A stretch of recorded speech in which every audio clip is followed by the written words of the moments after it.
আসসালামু আলাইকুম। ক্লাসটি কানেক্ট হলো কিনা আমরা প্রথমে একটু চেক করে নিব সাউন্ড ক্লিয়ার আছে কিনা। আসসালামু আলাইকুম। ক্লাসটি কানেক্ট হলো কিনা আমরা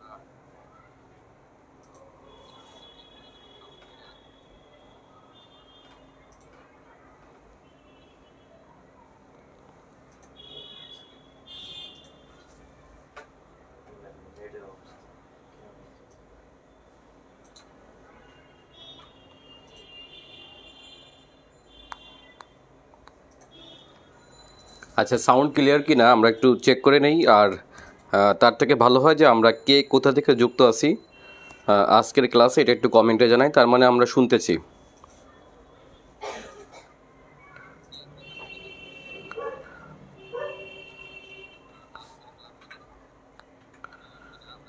আর মুক্তিযুদ্ধের টপিক যেহেতু এটা অনেক গুরুত্বপূর্ণ, আজকের টপিকটা আপনার শুধুমাত্র বিসিএস প্রিলিমিনারি না, এটা আজকে আমাদের বিসিএস প্রিলিমিনারি, তারপরে হচ্ছে বিসিএস লিখিত, বিশ্ববিদ্যালয় ভর্তি পরীক্ষা, তারপরে আরও যদি বলি আপনার যে কোনো চাকরি পরীক্ষা, যে কোনো ভাইবার জন্য হচ্ছে আপনার মুক্তিযুদ্ধ সবথেকে গুরুত্বপূর্ণ টপিক, তাই না?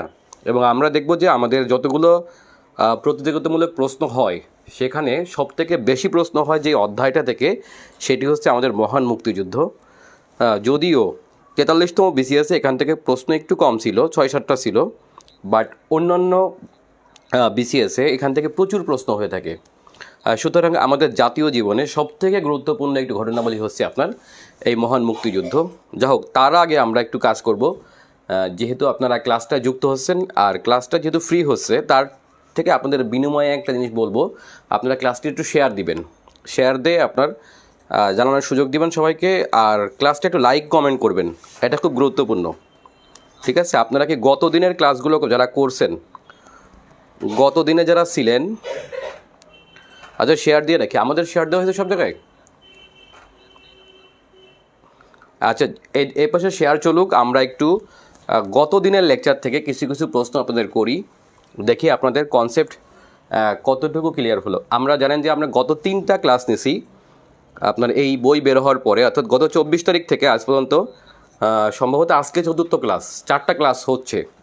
এই 4টা ক্লাস থেকে আপনারা যারা ছিলেন, আপনারা একটু, আমি কিছু কিছু কোশ্চেন করব, আপনারা দেখি আপনাদের কনসেপ্ট ক্লিয়ার হলো কি না। ঠিক আছে? এগুলো আপনারা একটু কমেন্ট করবেন। আর কমেন্ট করলে আরেকটা ভালো দিক হচ্ছে এটা অনেকের কাছে পৌঁছায়, এবং আমাদের ক্লাসের রেসপন্স যত ভালো হবে আমরা ক্লাস সম্পর্কে তত বেশি উদ্বুদ্ধ হব। ঠিক আছে? চারোটা কথা বলে রাখা দরকার যে আপনার যারা এবছর বিসিএস প্রিলিমিনারি দিচ্ছেন অথবা লিখিত পরীক্ষা দিচ্ছেন, অর্থাৎ 43তম লিখিত পরীক্ষা দিবেন, তাদের জন্য একটা গুরুত্বপূর্ণ হচ্ছে মহান মুক্তিযুদ্ধের ধারাবাহিক ঘটনাবলী। এই টপিকটা আমি বলতে পারি ধারাবাহিকভাবে উপস্থাপনা খুব ইম্পর্টেন্ট। আর একটা বিষয় হচ্ছে মুক্তিযুদ্ধ খুবই সেন্সিটিভ একটা জায়গা। এইখান থেকে যদি কোনো কিন্তু থাকে তাহলে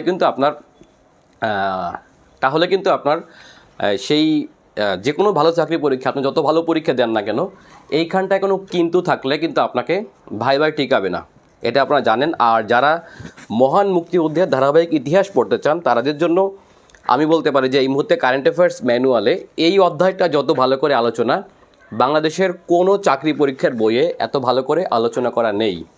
এবং আপনাকে একেবারে দেখেন, আপনারা আমাদের আজকের পড়াটা হচ্ছে বইয়ের 70 পৃষ্ঠা থেকে 70, 71, 72, 73, 74, 75, 76, 77 থেকে শুরু করে প্রায় সব থেকে বড় অধ্যায় তো এটা আপনার মিনিমাম 70 পৃষ্ঠা থেকে শুরু। ওকে, 70 পৃষ্ঠা থেকে শুরু আমাদের মহান মুক্তিযুদ্ধের ধারাবাহিক ঘটনা বলি। যারা লিখিত পরীক্ষা দিবেন বিশেষ করে তারা এই বইটা একদম হুবহু যেরকম আছে সেভাবে পড়ে ফেলবেন, তাহলে খুবই ভালো হবে। আপনারা দেখেন, আপনি যেখানে মুক্তিযুদ্ধ পড়ছেন না কেন আর এখানের মুক্তিযুদ্ধের মধ্যে অনেক পার্থক্য। ঠিক আছে? আমি চেষ্টা করতেছি আমার পরবর্তী যে বইগুলো আসবে তাতে আরও ভালোভাবে আলোচনা করার জন্য, যাতে করে এইটা বোঝার জন্য আপনাকে কোনো টিচার প্রয়োজন না হয়। ঠিক আছে? আর যেহেতু এই মুহূর্তে ক্লাসে সবাই এখনও যুক্ত হননি, আমি একটু আপনাদের কয়েকটা কুইজ জিজ্ঞেস করব, সেই কুইজের মাধ্যমে আমরা একটু পরে ক্লাসে প্রবেশ করব। ঠিক আছে? তার আগে আবারও বলি, আপনারা একটু ক্লাসটি শেয়ার দিয়ে রাখুন, তাহলে আমাদের সবার জন্য ভালো হবে। আমরা একটু ক্লাসেরটা শেয়ার দিয়ে রাখি তাহলে। ওকে, আচ্ছা, প্রশ্ন আগের দিন থেকে একটু প্রশ্ন করি। প্রশ্ন নম্বর 1, আপনারা বলবেন যে সার্কের বিকল্প সংস্থা হিসেবে কোনটিকে ভাবা হয়? আমি আগের দিনে লেকচার থেকে বলতেছি, সার্কের বিকল্প সংস্থা হিসেবে কোনটিকে ভাবা হয়? একটু সবাই কমেন্টে জানান, সার্কেল বিকল্প সংস্থা কোনটি?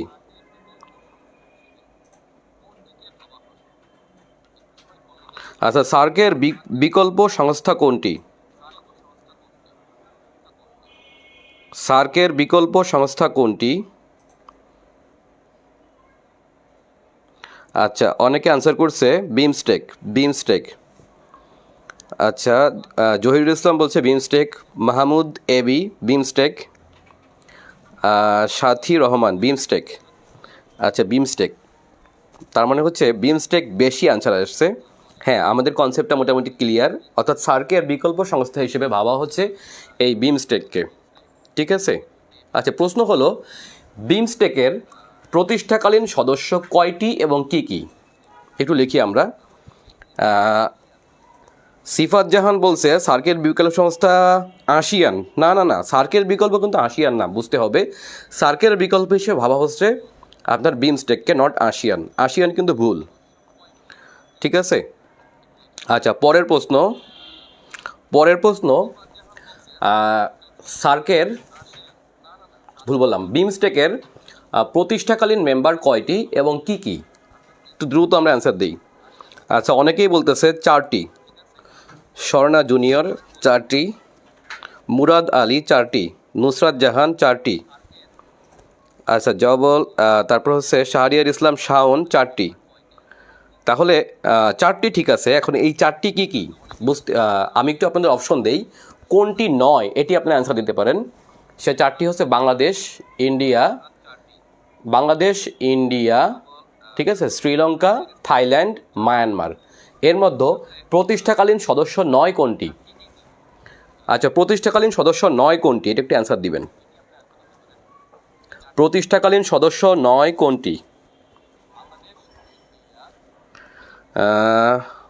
এখনও অ্যান্সার পাচ্ছি না কিন্তু। প্রতিষ্ঠাকালীন, আচ্ছা, অনেকে অ্যান্সার দিছে। হ্যাঁ, মায়ানমারের অপশন বেশি আসছে। Myanmar, yes.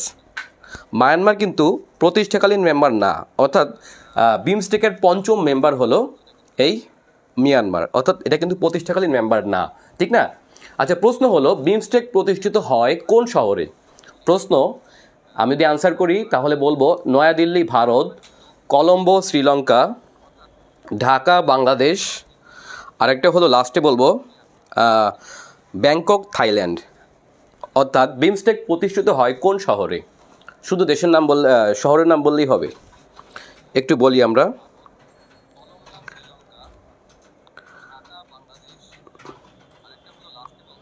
দ্রুত অ্যান্সার দিই আমরা। বিমস্টেক এর বিমস্টেক প্রতিষ্ঠা হয় কোন শহরে? একটু দ্রুত অ্যান্সার দিই আমরা। বিমস্টেক কোন শহরে প্রতিষ্ঠিত হয়? আচ্ছা, অনেকেই বলতেছে ব্যাংকক থাইল্যান্ড। অহর্নিশ চৌধুরী বলছে নেপাল। না কিন্তু।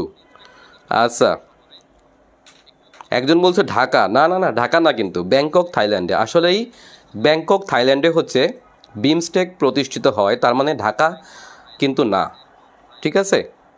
বাট বিমস্টেকের বর্তমান হেড অফিস ঢাকার গুলশানে, এটা সত্য।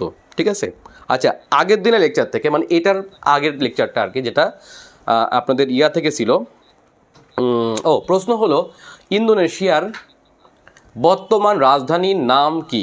দ্রুত অ্যান্সার দিবেন, খুবই গুরুত্বপূর্ণ এই মুহূর্তে। প্রশ্নটা কিন্তু প্যাচ আছে, আমি আগে থেকে বলি। বিমস্টেকের বর্তমান, আবার ভুল বললাম। ইন্দোনেশিয়ার বর্তমান রাজধানীর নাম কি? ইন্দোনেশিয়ার রাজধানীর নাম কি? দ্রুত অ্যান্সার দিবেন আপনারা। আচ্ছা, ফরিদুল ইসলাম বলছে জাকার্তা।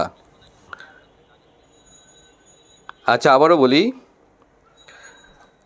তারপরে Muntahina Mimu Jakarta, Sharmin Akter Jakarta,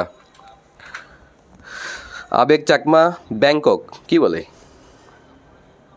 Jakarta, Jakarta answer বেশি আসতেছে। আচ্ছা, অনেক গ্রুপে দেখলাম যে ইন্দোনেশিয়ার রাজধানী নুসান্তারা, আপনারা তো কেউ বলতেছেন না, কারণটা কি?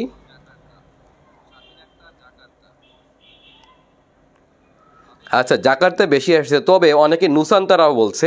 আই এম শিওর যে তারা ক্লাসগুলো করেননি, এই জন্য আপনার ভুলটা হচ্ছে। ঠিক আছে,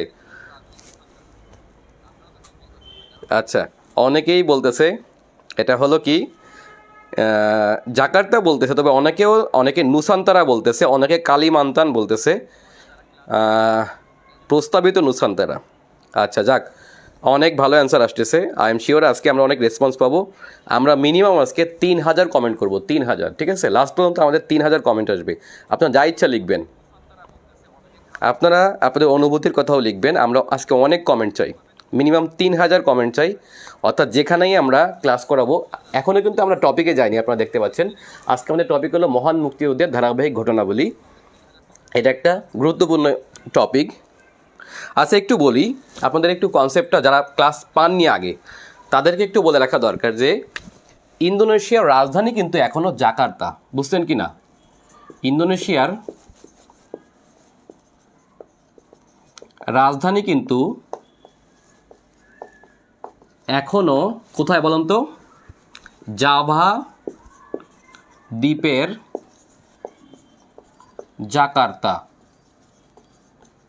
জাকার্তায়, তাই না? আচ্ছা, জাভা দ্বীপের জাকার্তা কিন্তু এখনও ইন্দোনেশিয়ার রাজধানী, এটা কিন্তু সরে যায়নি, ঠিক আছে? সরে যায়নি, বাট সরে যাবে।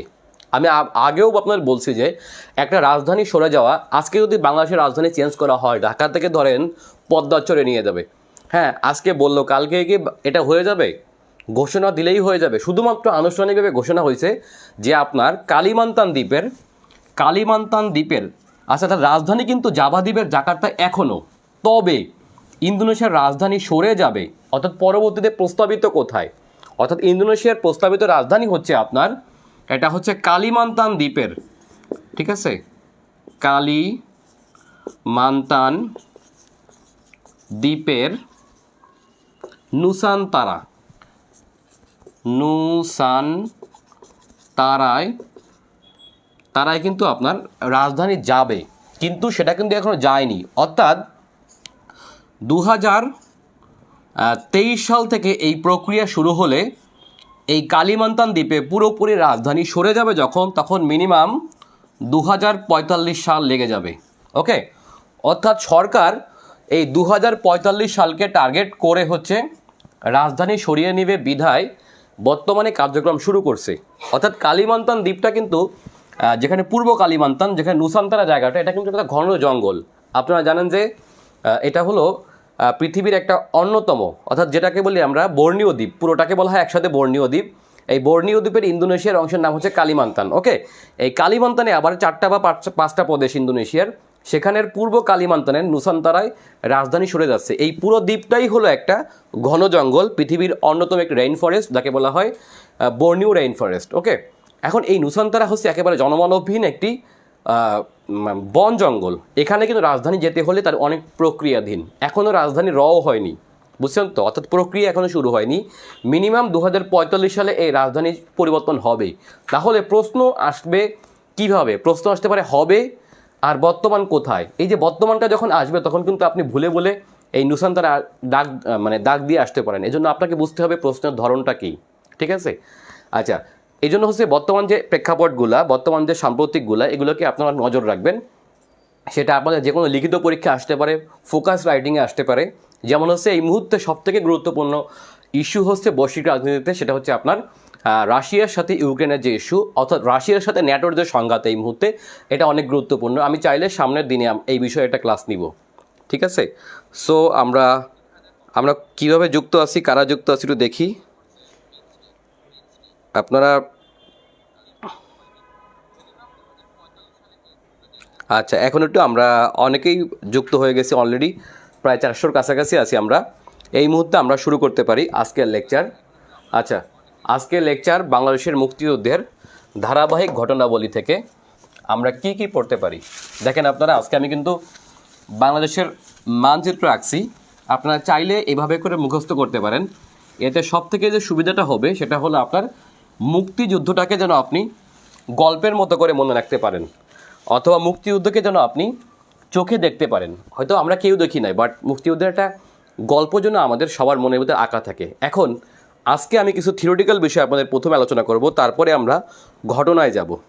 আচ্ছা দেখেন, আমি কিন্তু বাংলাদেশের মুক্তিযুদ্ধ বলছি, আমি কিন্তু বলি নাই যে বাংলাদেশের স্বাধীনতা যুদ্ধের ইতিহাস বলছি কিনা। দেখেন, মুক্তিযুদ্ধকে যারা স্বাধীনতা যুদ্ধ বলে, এটাও এক ধরনের ছোটোখাটো অপরাধ বলতে পারি। এর একটা কারণটা দেখেন যে আমরা শুধুমাত্র স্বাধীনতার জন্য কিন্তু যুদ্ধ করি নাই, আমরা যুদ্ধ করছিলাম মূলত মুক্তির জন্য। ঠিক আছে, এখন প্রশ্ন হলো, বাংলাদেশের স্বাধীনতা যুদ্ধকে আপনি কি যুদ্ধ বলবেন? এটা কি মুক্তিযুদ্ধ বলবেন, নাকি এটাকে আপনি স্বাধীনতা যুদ্ধ বলবেন? আপনাদের কাছে আমার প্রশ্ন, আপনারা কি বলে থাকেন? আচ্ছা, আমাদের যে যুদ্ধটা, এটা কি যুদ্ধ হয়েছিল? এটা কি মুক্তিযুদ্ধ নাকি নিছক স্বাধীনতা যুদ্ধ? কি ছিল আমাদের?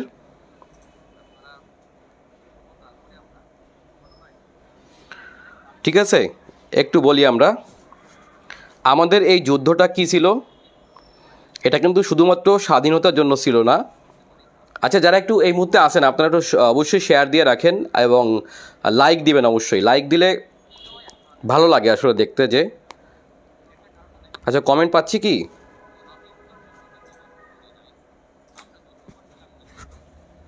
আমাদের যুদ্ধটা ছিল কি যুদ্ধ? এটা ছিল মুক্তিযুদ্ধ। আচ্ছা, এখন মুক্তিযুদ্ধ এবং স্বাধীনতা যুদ্ধের মধ্যে পার্থক্যটা কি একটু দেখি প্রথমে।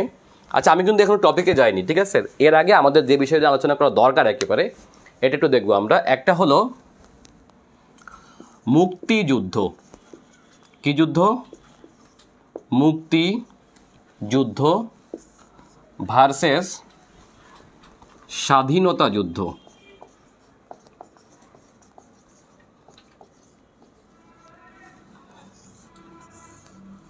পৃথিবীতে মুক্তিযুদ্ধ খুবই কম হয়েছে, বেশিরভাগ হয়েছে স্বাধীনতা যুদ্ধ। মুক্তিযুদ্ধের প্রেক্ষাপটটা কিন্তু আলোচনা করতে গেলে অনেক বড়। দেখেন, মুক্তিযুদ্ধ কোনটা? মুক্তিযুদ্ধ হলো আমরা যে পাকিস্তান থেকে আমরা যে পাকিস্তানের সাথে একত্রিত হলাম, অর্থাৎ যখন দীর্ঘ 190 বছর ধরে আমাদের এই অঞ্চল শাসন করছে কারা? করছে অবশ্যই ব্রিটিশরা, তাই না? এখন ব্রিটিশদের কাছ থেকে আমরা একটা দেশ পেলাম প্রথমে। ব্রিটিশদের থাকা অবস্থায় আমরা কী ছিলাম? আমরা ছিলাম হচ্ছে আপনার ব্রিটিশ ইন্ডিয়ার একটি অংশ, অর্থাৎ বাংলাদেশ, তাই না? এরপরে হচ্ছে 1947 সালে 14 আগস্ট এবং 15 আগস্ট ধর্মের ভিত্তিতে দুটো দেশ ভাগ হলো, তাই না? সেই ভাগটা ছিল কি? সেই ভাগের পরে আমরা কিন্তু নিছক আমাদের এই যে বাংলাদেশটা আপনারা দেখতে পাচ্ছেন, এই বাংলাদেশ থেকে আমাদের যে অপর অংশ অর্থাৎ পাকিস্তান, এই পাকিস্তানের দূরত্ব হচ্ছে মাত্র 1200 মাইল, তাই না? বিশাল এক দূরত্ব। পৃথিবীতে এরকম অদ্ভুত দেশ আর কিন্তু সৃষ্টি হয়নি, অর্থাৎ তার মাঝখানে 1200 মাইল হচ্ছে ভারত, এর অপর প্রান্তে হচ্ছে একটা পাকিস্তান রাষ্ট্র পেলাম, এবং এই দুইটা মিলে একটা রাষ্ট্র, সেটা হচ্ছে আপনার পাকিস্তান, তাই না? এখন আমাদের সাথে পাকিস্তানে শুধুমাত্র ধর্মের মিল ছাড়া আর কোনো মিল ছিল না, এবং আমরা এটা খুব অল্প দিনে বুঝতে পারলাম যে স্বাধীনতার পরপরই, অর্থাৎ ভারত পাকিস্তান স্বাধীন হওয়ার পরেই বুঝতে পারলাম যে আমাদের সাথে ধর্মের মিল ছাড়া আর কোনো মিল নেই পাকিস্তানের। এবং সর্বপ্রথম হচ্ছে আমরা যে জিনিসটা বুঝলাম, সবচেয়ে বড় আঘাতটা আসলো, সেটি হচ্ছে আপনার ভাষার ক্ষেত্রে। এখন আজকের লেকচারে আমি শুধুমাত্র মুক্তিযুদ্ধে আলোচনা করব, বাট প্রেক্ষাপটে যে আপনার ভাষা আন্দোলন আছে, 54 নির্বাচন আছে, এই বিষয়গুলো আমি ওভাবে আলোচনা করব না, কারণ এটা আপনার অন্য লেকচারের বিষয়। শুধুমাত্র আমরা মুক্তিযুদ্ধে আসবো, তার জন্য আমরা যত আলোচনা করা দরকার সেটুকু আলোচনা করব। ওকে, এখন আমরা আলাদা হওয়ার পর দেখলাম যে আমাদের সাথে শুধুমাত্র ধর্মের মিল ছাড়া আর কোনো মিল নেই পাকিস্তানের সাথে, এবং আমরা প্রথম যে আঘাতটা আসলো আমাদের জন্য, সেটি হচ্ছে ভাষার ক্ষেত্রে আঘাত। সেই ভাষাটা কীভাবে? দেখেন যে সমগ্র পাকিস্তানের যে জনসংখ্যা ছিল, সেই জনসংখ্যার প্রায় 56% মানুষের মাতৃভাষা ছিল বাংলা, এবং শুধুমাত্র 6 বা 7% লোকের মুখের বা মাতৃভাষা ছিল হচ্ছে আপনার কি? উর্দু। বাট সেই উর্দু যারা ছিল, এদের আবার এই 6 বা 7%-এর প্রায় অর্ধেকই শুধুমাত্র ভারত থেকে আগত উদ্বাস্তু। আপনারা বুঝতে পারছেন, তারা কেউ বিহারি, কেউ গুজরাটি, কেউ কাশ্মীরি, এই ধরনের হচ্ছে আপনার একটা মিশ্র জাতিগোষ্ঠীর ভাষা ছিল হচ্ছে আপনার কি? উর্দু। এবং বাংলার পরে কিন্তু পাকিস্তানের যে দ্বিতীয় প্রধান ভাষা ছিল, তার নাম ছিল কি? সেটি হচ্ছে আপনার বেলুচিজ। বেলুচ ভাষাও প্রায় 35% লোক কথা বলতো, অথচ এর কোনোটা এই অঞ্চলের রাষ্ট্রভাষা না হয়ে আমাদের উপর চাপিয়ে দিলেন যেই ভাষাটি, সেটি হচ্ছে আপনার কি? উর্দু। এখন আপনারা বুঝতে পারছেন যে উর্দু ভাষা এটা কিন্তু পাকিস্তানের কোনো ভাষা না। উর্দু ভাষা কিন্তু আপনার একটা মিশ্র ভাষা। উর্দু ভাষাটা কিভাবে আসলো? উর্দু ভাষা কিন্তু আসলেই এই ভারতীয় অঞ্চলের কোনো একক বা মৌলিক কোনো ভাষা না। যেমন বাংলা অথবা হিন্দি যেভাবে এই অঞ্চলের মৌলিক ভাষা, এভাবে করে কিন্তু কোনো মৌলিক ভাষা না।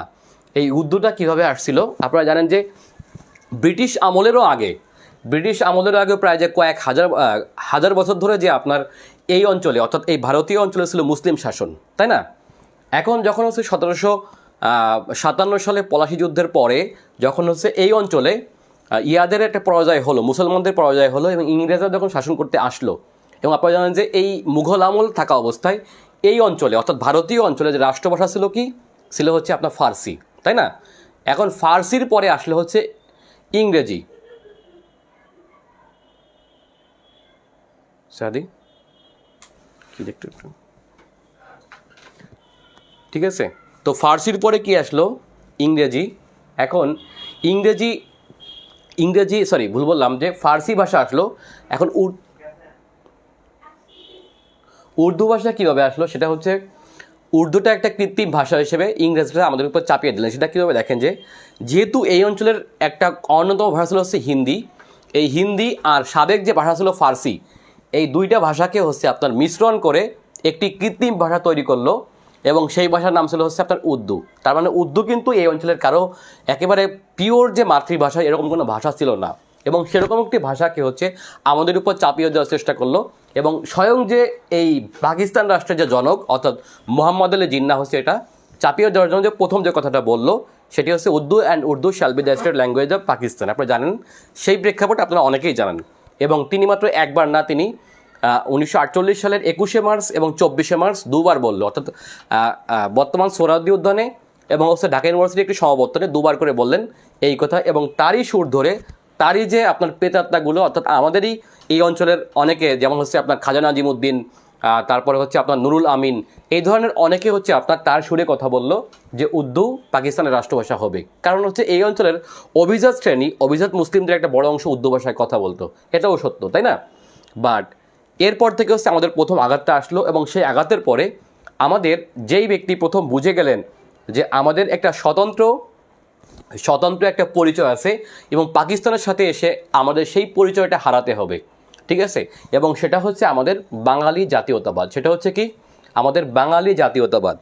এখন বাঙালি জাতীয়তাবাদটা কি? আপনারা জাতীয়তাবাদের ধারণাটা বুঝেন কি না? জাতীয়তাবাদ হচ্ছে আপনার এমন এক ধারণা, এটা একটা বিমূর্ত ধারণা, তাই না? এটা কিন্তু দেখা যায় না। বাট আমরা কিন্তু বাঙালিদের একটা স্বতন্ত্র জাতিসত্তা আছে। এই জাতিসত্তার জন্য আমরা হলাম এই বাঙালি জাতীয়তাবাদে বিশ্বাসী। অর্থাৎ আমাদের এই বাঙালি জাতীয়তাবাদ হচ্ছে হাজার বছর ধরে গড়ে ওঠা একটি স্বতন্ত্র পরিচয়, যেই পরিচয়ে আমরা নিজেদেরকে পরিচয় দিতে সবথেকে বেশি গর্ববোধ করি।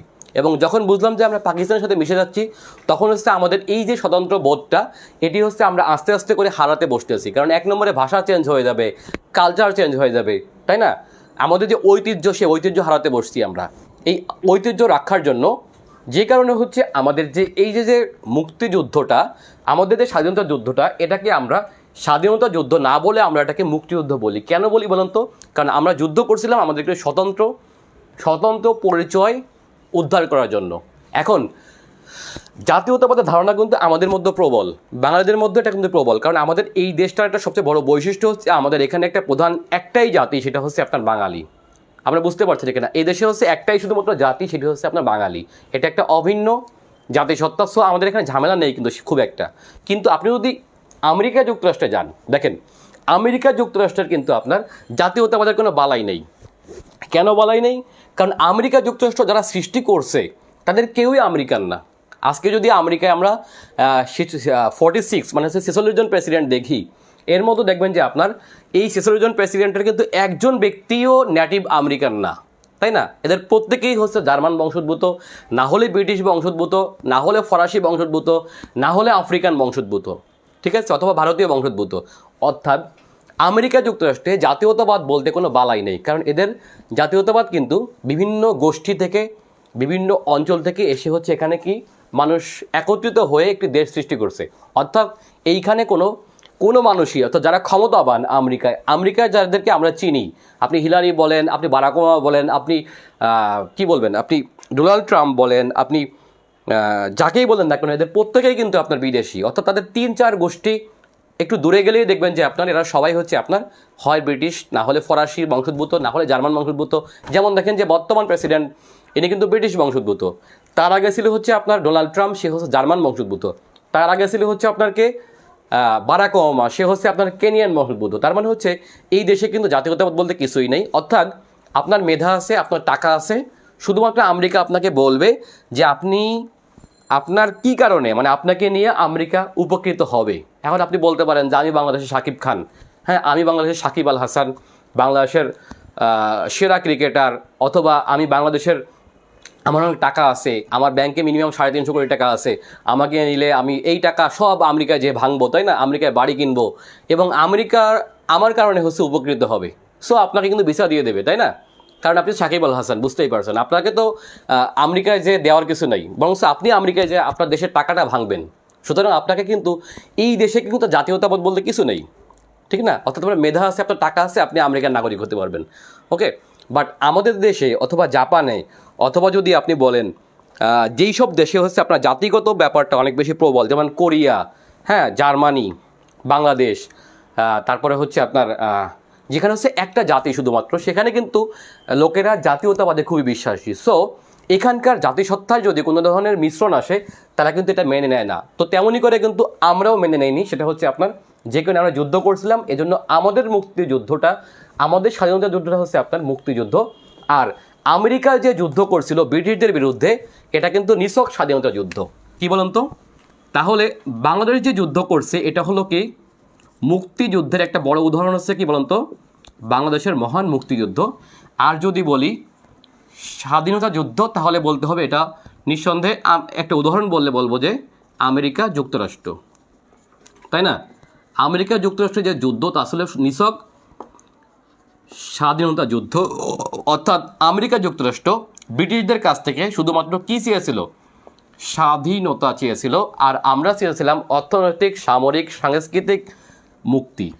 ঠিক আছে, এটাই পার্থক্য স্বাধীনতা যুদ্ধ এবং মুক্তিযুদ্ধের মধ্যে। তার মানে কার প্রেক্ষাপট বড়, নিঃসন্দেহে মুক্তিযুদ্ধের প্রেক্ষাপটটা অনেক বেশি বড়, যতটা না স্বাধীনতা যুদ্ধের প্রেক্ষাপটটা অত বেশি ছোট। ঠিক আছে, তারপরে বলে লেখা দরকার যে আমাদের মুক্তিযুদ্ধ আরও কয়েকটি তাৎপর্য আছে, তার মধ্যে বড় একটা তাৎপর্য হচ্ছে পৃথিবীতে দেখেন যে একটা দেশ স্বাধীন হয়, স্বাধীন হওয়ার জন্য একটা বিষয় থাকে, সেটা হচ্ছে আপনার স্বাধীনতার ঘোষণা। ঠিক আছে, দেখেন স্বাধীনতার ঘোষণাপত্র আছে এরকম সবথেকে উল্লেখযোগ্য দুইটা দেশ হচ্ছে আপনার বাংলাদেশ এবং মার্কিন যুক্তরাষ্ট্র। একটু খেয়াল করে দেখেন এদের আপনার কি আছে বলুন তো, স্বাধীনতার ঘোষণাপত্র আছে। অর্থাৎ পৃথিবীতে যারা স্বাধীনতা লাভ করে, যেমন ভিয়েতনাম, কম্বোডিয়া, লাওস, অথবা আরও অনেক দেশ আছে যারা স্বাধীনতা লাভ করছে, এদের স্বাধীনতাটা কেমন হয়েছে দেখেন যে এরা মূলত আগে যুদ্ধ করছে। এরা মূলত কী করছে, আগে যুদ্ধ করছে, পরবর্তীতে যুদ্ধে বিজয়ের মাধ্যমে অথবা চুক্তির মাধ্যমে হচ্ছে লাস্টের দিকে এসে কী করছে, তারা স্বাধীনতা অর্জন করছে। বাট আমাদের এবং মার্কিন যুক্তরাষ্ট্রের দেশটা একেবারে ব্যতিক্রম, যেটা হচ্ছে আমরা ঘোষণা দিয়ে যুদ্ধ করছি। দেখেন খেয়াল করে, অর্থাৎ আমাদের স্বাধীনতার ঘোষণা আগে হয়েছে, সেই ঘোষণা কিন্তু আমাদের বিপরীত গোষ্ঠী মেনে নেয়নি বলে আমাদের যুদ্ধ করতে হয়েছে, তাই না। যেমন দেখেন যে আমাদের মহান মুক্তিযুদ্ধ এটা হচ্ছে ঘোষণার মাধ্যমে, অর্থাৎ 26 মার্চ 1971 সালে আমাদের মহান এদেশের মহান সন্তান বঙ্গবন্ধু শেখ মুজিবুর রহমান হচ্ছে 26শে মার্চ এই মুক্তিযুদ্ধের অর্থাৎ স্বাধীনতা ঘোষণা করেন।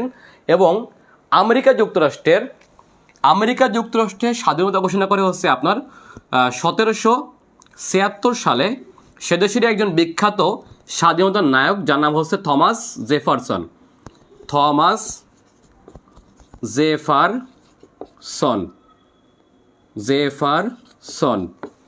আচ্ছা, এটা কয় তারিখে, এটা হচ্ছে আপনার 4 জুলাই। ঠিক আছে, 4 জুলাই 1776 সালে আমেরিকা যুক্তরাষ্ট্রের স্বাধীনতা ঘোষণা করেন থমাস জেফারসন। যে কারণেই তো আমেরিকার স্বাধীনতা মেনে নেয়নি ব্রিটিশরা, এবং মেনে নেয়নি বলে হচ্ছে আপনার যুদ্ধ হয়, এবং যেই যুদ্ধে হচ্ছে আমেরিকার 13টি কলোনি, কয়টি কলোনি, 13টি কলোনি অংশগ্রহণ করে। এবং সেই যুদ্ধে আমেরিকা যুক্তরাষ্ট্রের মানে মহান যিনি হলেন আমেরিকা যুক্তরাষ্ট্রের সেনানায়ক ছিল, কে বলেন তো? সেনানায়ক ছিল অথবা প্রধান সেনাপতি ছিল, কে বলেন তো? George Washington.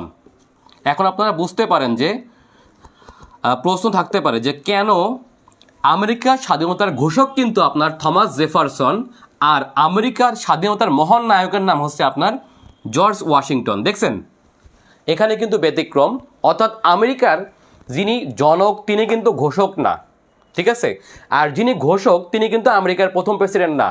মনে রাখতে হবে থমাস জেফারসন আমেরিকার তৃতীয় প্রেসিডেন্ট। কয় নম্বরে? তৃতীয় প্রেসিডেন্ট। আর আমেরিকার যখন স্বাধীনতা লাভ করে তখন হচ্ছে প্রথম প্রেসিডেন্ট হন হচ্ছে আপনারকে জর্জ ওয়াশিংটন। ইনি হলেন কি? প্রথম প্রেসিডেন্ট। তাহলে আমেরিকার দ্বিতীয় প্রেসিডেন্ট হচ্ছে আপনার, দ্বিতীয় যে প্রেসিডেন্ট তার নাম হলো জন অ্যাডামস।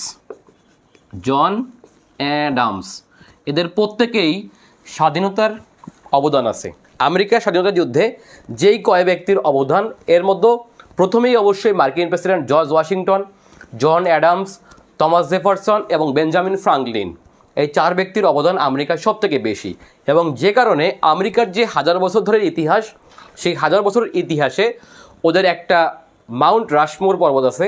এই মাউন্ট রাশমোর পর্বতের চূড়ায় চারজন প্রেসিডেন্ট, যাকে বলা হয় আমেরিকার 46 জন প্রেসিডেন্টের মধ্যে শ্রেষ্ঠ চার প্রেসিডেন্ট, এই শ্রেষ্ঠ চার প্রেসিডেন্টের মধ্যে আপনার এখানেই দুইজন আছে শুধুমাত্র, সেটা হচ্ছে জর্জ ওয়াশিংটন এবং থমাস জেফারসন। এই দুজন হচ্ছে আমেরিকার ইতিহাসে যে শ্রেষ্ঠ চার প্রেসিডেন্টের দুইজন। তাহলে বাকি দুজন কে কে? বাকি দুজনের একজন হলো আমেরিকার 16তম প্রেসিডেন্ট আব্রাহাম লিঙ্কন, এবং আমেরিকায় যিনি প্রথম নোবেল বিজয়ী প্রেসিডেন্ট তার নাম হলো কি জানো? ভুলে গেলাম। Theodore Roosevelt. হ্যাঁ, থিওডর রুজভেল্ট। এই চারজন হচ্ছে আমেরিকার ইতিহাসে শ্রেষ্ঠ চারজন প্রেসিডেন্ট। এখন দেখেন যে এই যে মহান মুক্তিযুদ্ধ, আমাদের মহান মুক্তিযুদ্ধ, এটা কিন্তু স্বাধীনতা যুদ্ধ না, এটা হচ্ছে আমাদের মুক্তিযুদ্ধ বলতে হবে, ঠিক আছে? এটা একটা বিষয়। এখন আমাদের এই মুক্তিযুদ্ধ আমাদের জাতীয় জীবনের সবথেকে গুরুত্বপূর্ণ ঘটনা। যদি আমি বলি যে বাঙালির, আমার মতে বাঙালির হাজার বছরের ইতিহাসে দুইটা শ্রেষ্ঠ অর্জন মনে রাখবেন। এর মধ্যে অবশ্যই প্রথম অর্জন হচ্ছে আমাদের মহান স্বাধীনতা, আর আমাদের দ্বিতীয় অর্জন হচ্ছে এরকম একটা গরিব বেটে এবং বামুনের দেশে জন্মগ্রহণ করেছেন বিখ্যাত মানুষ, তিনি হচ্ছেন বঙ্গবন্ধু শেখ মুজিবুর রহমান। এটা আমাদের সবচেয়ে বড় অর্জনের মধ্যে একটা, কারণ এই বঙ্গবন্ধু না আসলে কিন্তু আমাদের স্বাধীনতা অর্জনটা এত সহজ হতো না, ঠিক আছে? দেখেন সেই 47 সালের পরেই মাত্র 1948 সালের 4 জানুয়ারি বঙ্গবন্ধু বুঝে গেলেন যে আমাদের পাকিস্তানের সাথে অত থাকা হবে না, এবং তার জন্য প্রথম যে আঘাত আসছে ভাষার আঘাত, সেই ভাষা আন্দোলনকে প্রতিহত করতে হলে, লিড দিতে হলে একটা দরকার সংগঠন। সেই সংগঠন তৈরির জন্য 1948 সালের 4 জানুয়ারি বঙ্গবন্ধুর নেতৃত্বে, অর্থাৎ বঙ্গবন্ধুর ঘোষণায় জন্ম হলো একটা ছাত্র সংগঠন যার নাম হলো বাংলাদেশ ছাত্রলীগ। তখনকার নাম ছিল পূর্ব পাকিস্তান মুসলিম ছাত্রলীগ। অর্থাৎ আজকের যে বাংলাদেশ ছাত্রলীগ তা জন্মগ্রহণ করছিল কিন্তু এই ভাষা আন্দোলনকে শুধুমাত্র বেগবান করার জন্য। এবং দেখেন যে বঙ্গবন্ধু এটাকে প্রতিষ্ঠা করলেন। প্রতিষ্ঠা করার পরে কিন্তু আপনার পরবর্তীতে যত গণ আন্দোলন হয়েছে বাংলাদেশে, একেবারে ভাষা আন্দোলন থেকে শুরু করে পরবর্তীতে যতগুলো গণ আন্দোলন হয়েছে মুক্তিযুদ্ধ পর্যন্ত, সেই মুক্তিযুদ্ধের প্রত্যেকটা অর্জনে, অর্থাৎ আমাদের যে প্রত্যেকটা ঘটনা, অর্থাৎ যদি আমি 7টা স্তম্ভ বলি, আমাদের মুক্তিযুদ্ধের যদি 7টা স্তম্ভ যদি বলি, সেই 7টা স্তম্ভ দেখবেন যে প্রত্যেকটা অর্জনের সবার সামনে ছিল বঙ্গবন্ধু, এবং সেখানে সবার পিছনে ভূমিকা রাখছিল যে সংগঠনটি, সেটি হচ্ছে আপনার আজকের ছাত্রলীগ। যদিও এখনকার ছাত্রলীগের সাথে তখনকার ছাত্রলীগকে আমরা মেলাতে পারবো না, বাট তারপরে বলবো যে এই সংগঠনের হাত ধরেই কিন্তু আস্তে আস্তে করে আমাদের এই বড় বড় অর্জনগুলো আসছে। সো আমাদের জাতীয় জীবনের সবথেকে বড় দুটি অর্জন, একটা হচ্ছে অবশ্যই মহান মুক্তিযুদ্ধ, আরেকটা বলবো বঙ্গবন্ধুর জন্ম। এটা আমাদের সবথেকে সৌভাগ্য যে আমরা এই দুইটাকে আমরা একত্রিত করতে পারছি, যে কারণে হচ্ছে আমাদের মুক্তিযুদ্ধের আরেকটা প্রতিশব্দের নাম বঙ্গবন্ধু শেখ মুজিবুর রহমান। এখানে কোনো বিতর্ক থাকার অবকাশ নেই, এবং এটা নিয়ে যদি আপনি বিতর্ক করতে যান, আমি বলতে পারি আপনি মানুষ হিসেবে বাঙালি না, অথবা আপনি, যা হোক আপনারা, আমি কিন্তু এখনো শুরু করি নাই, আসলে আমরা প্রেক্ষাপট আলোচনা করলাম, ঠিক আছে? যারা লিখিত দিবেন তাদের জন্য অনেক গুরুত্বপূর্ণ।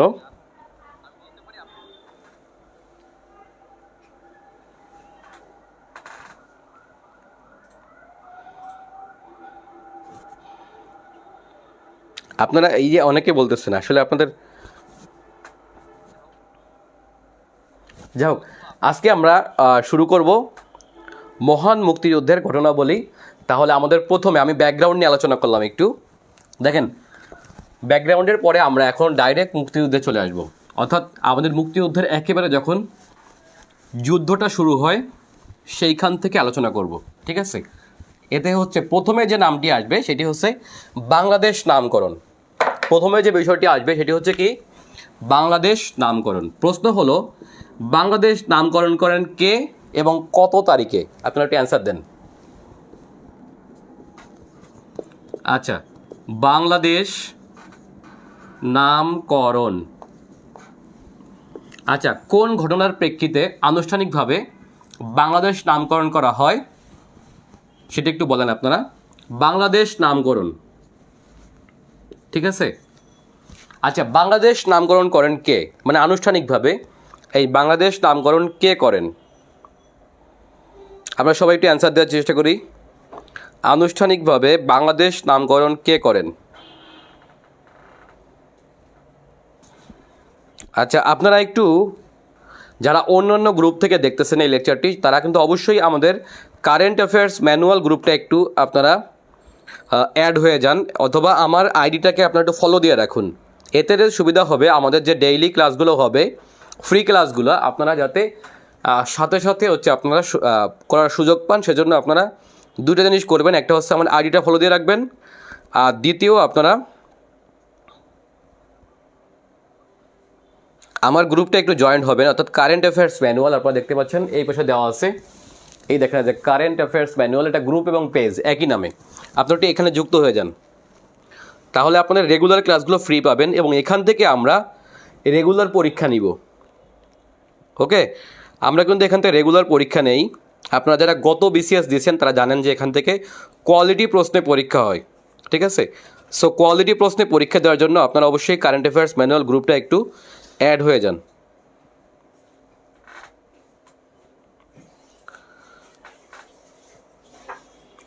আর আমার আইডিটা ফলো দিয়ে রাখুন, যাতে হচ্ছে আপনারা যে কোনো মুহূর্তে ক্লাস হলে ঘোষণা ছাড়াই আপনারা নোটিফিকেশন পান, তার জন্য। আর যারা হচ্ছে এই ক্লাসগুলো রেগুলার চান অথবা রেগুলার ক্লাস পরীক্ষা চান, তাদের জন্য বলবো তারা আপনার আমার প্রাইভেট গ্রুপ আছে, প্রাইভেট ব্যাচ আছে, অর্থাৎ সেখানে 2000 টাকায় ক্লাস করিয়ে থাকি। আপনারা চাইলে সেই ক্লাসে যুক্ত হতে পারেন। এখানে ভর্তি হলে কারেন্ট অ্যাফেয়ার্স ম্যানুয়াল ফ্রি। আর যারা কারেন্ট অ্যাফেয়ার্স ম্যানুয়াল কিনছেন তাদের জন্য বলবো, তাদের কিন্তু আপনার 1700 টাকায় ভর্তি হতে পারবেন। অর্থাৎ বইটা কিনলে আপনাদের বইটা পুনরায় দিব না, আপনাদের 1700 টাকা দিলে এখানে ভর্তি হতে পারবেন। আর ভর্তি সংক্রান্ত লিঙ্ক এবং বিস্তারিত নিচের কমেন্ট বক্সে পাবেন আপনারা। আচ্ছা, আমি যেই প্রশ্নটা করছিলাম যে আমাদের বাংলাদেশ নামকরণ কে করেন এবং কবে করেন, কোন ঘটনার প্রেক্ষাপটে, একটু আমরা সবাই অ্যান্সার দেওয়ার চেষ্টা করি। বাংলাদেশ নামকরণ কে করেন? আচ্ছা, বলে রাখি যে 1969 সালের 5 ডিসেম্বর, 1969 সালের 5 ডিসেম্বর বাংলাদেশ নামকরণ করেন, বাংলাদেশ নামকরণ করেন বঙ্গবন্ধু। আচ্ছা, ওই দিন কী ছিল বলেন তো? ওই দিন ছিল সোহরাওয়ার্দীর মৃত্যুবার্ষিকী। কার বলেন তো? সোহরাওয়ার্দীর মৃত্যু বার্ষিকী, ঠিক আছে? আপনারা জানেন যে বঙ্গবন্ধুর যে রাজনৈতিক গুরু ছিল,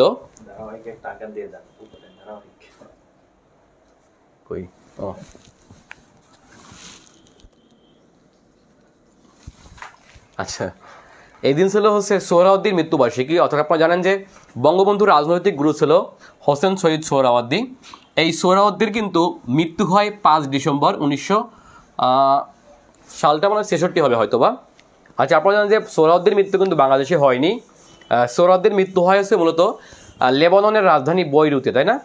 অর্থাৎ 5 ডিসেম্বরে হচ্ছে লেবাননের রাজধানী বৈরুতে মৃত্যুবরণ করেন আমাদের এক মহান রাজনীতিবিদ হোসেন শহীদ সোহরাওয়ার্দী, যিনি হলেন বঙ্গবন্ধুর রাজনৈতিক গুরু, অসম্ভব বিজ্ঞ একজন রাজনীতিবিদ, এবং তিনি কিন্তু পশ্চিম বাংলার নাগরিক, অর্থাৎ তিনি পশ্চিম বাংলা থেকে বাংলাদেশে এসেছিলেন বা পাকিস্তানের প্রধানমন্ত্রী হয়েছিলেন, এবং আপনারা জানেন যে অবিভক্ত বাংলার লাস্ট মুখ্যমন্ত্রী ছিল এই সোহরাওয়ার্দী।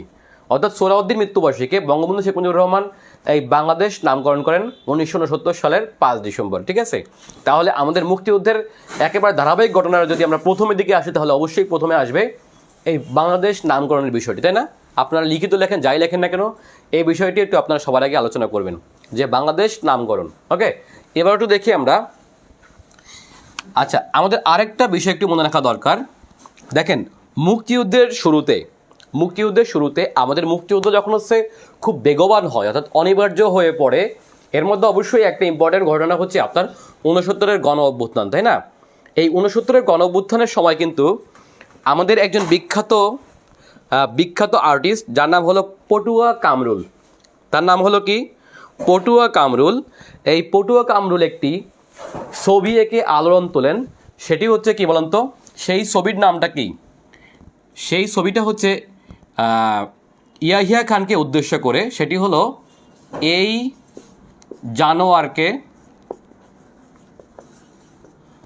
জানোয়ারকে হত্যা করতে হবে। এটা একটা বিখ্যাত চিত্রকর্ম। আপনারা জানেন যে ইয়াহিয়া খানের মুখছবি এঁকে, এবং সেই মুখটা ছিল কালো, এবং সেই কালো মুখটা আবার লাল জিহ্বা, অর্থাৎ একজন রক্তচোষা ব্যক্তি হিসেবে ইয়াহিয়া খানকে হচ্ছে অঙ্কন করেন হচ্ছে আমাদের বিখ্যাত পটুয়া কামরুল। এবং এই জানোয়ারকে হত্যা করতে হবে, এটাও কিন্তু আমাদের মুক্তিযুদ্ধের একটা মহান অনুপ্রেরণার নাম। অর্থাৎ আমরা এই জানোয়ার বলতে এখানে কাকে বোঝানো হয়েছে? এখানে বোঝানো হয়েছে ইয়াহিয়া খানকে। ঠিক আছে, তাহলে এই জানোয়ারকে হত্যা করতে হবে। এই চিত্রকর্মটি হচ্ছে আপনার আঁকেন হচ্ছে পটুয়া কামরুল। কে আঁকেন বলুন তো? পটুয়া, মানে যে আঁকে আর কি, পটুয়া কামরুল, তার ছিল উপাধি, তাই না? বাংলাদেশের অন্যতম একজন শ্রেষ্ঠ আর্টিস্টের নাম হলো পটুয়া কামরুল। এখন প্রশ্ন হলো, এই জানোয়ারকে হত্যা করতে হবে, এটা কি অবলম্বনে তিনি আঁকছেন? মূলত এটাও ছিল একটা নকল আর্ট। সেটা হচ্ছে স্পেনের যে একজন বিখ্যাত না কুখ্যাত, আপনারা মনে রাখবেন যে এই জানোয়ারকে হত্যা করতে হবে, এই চিত্রকর্মটি কি থেকে অনুপ্রেরণা পান পটুয়া কামরুল? সেটা হচ্ছে 1937 সালে, মনে রাখবেন 1937 সালে স্পেনের এক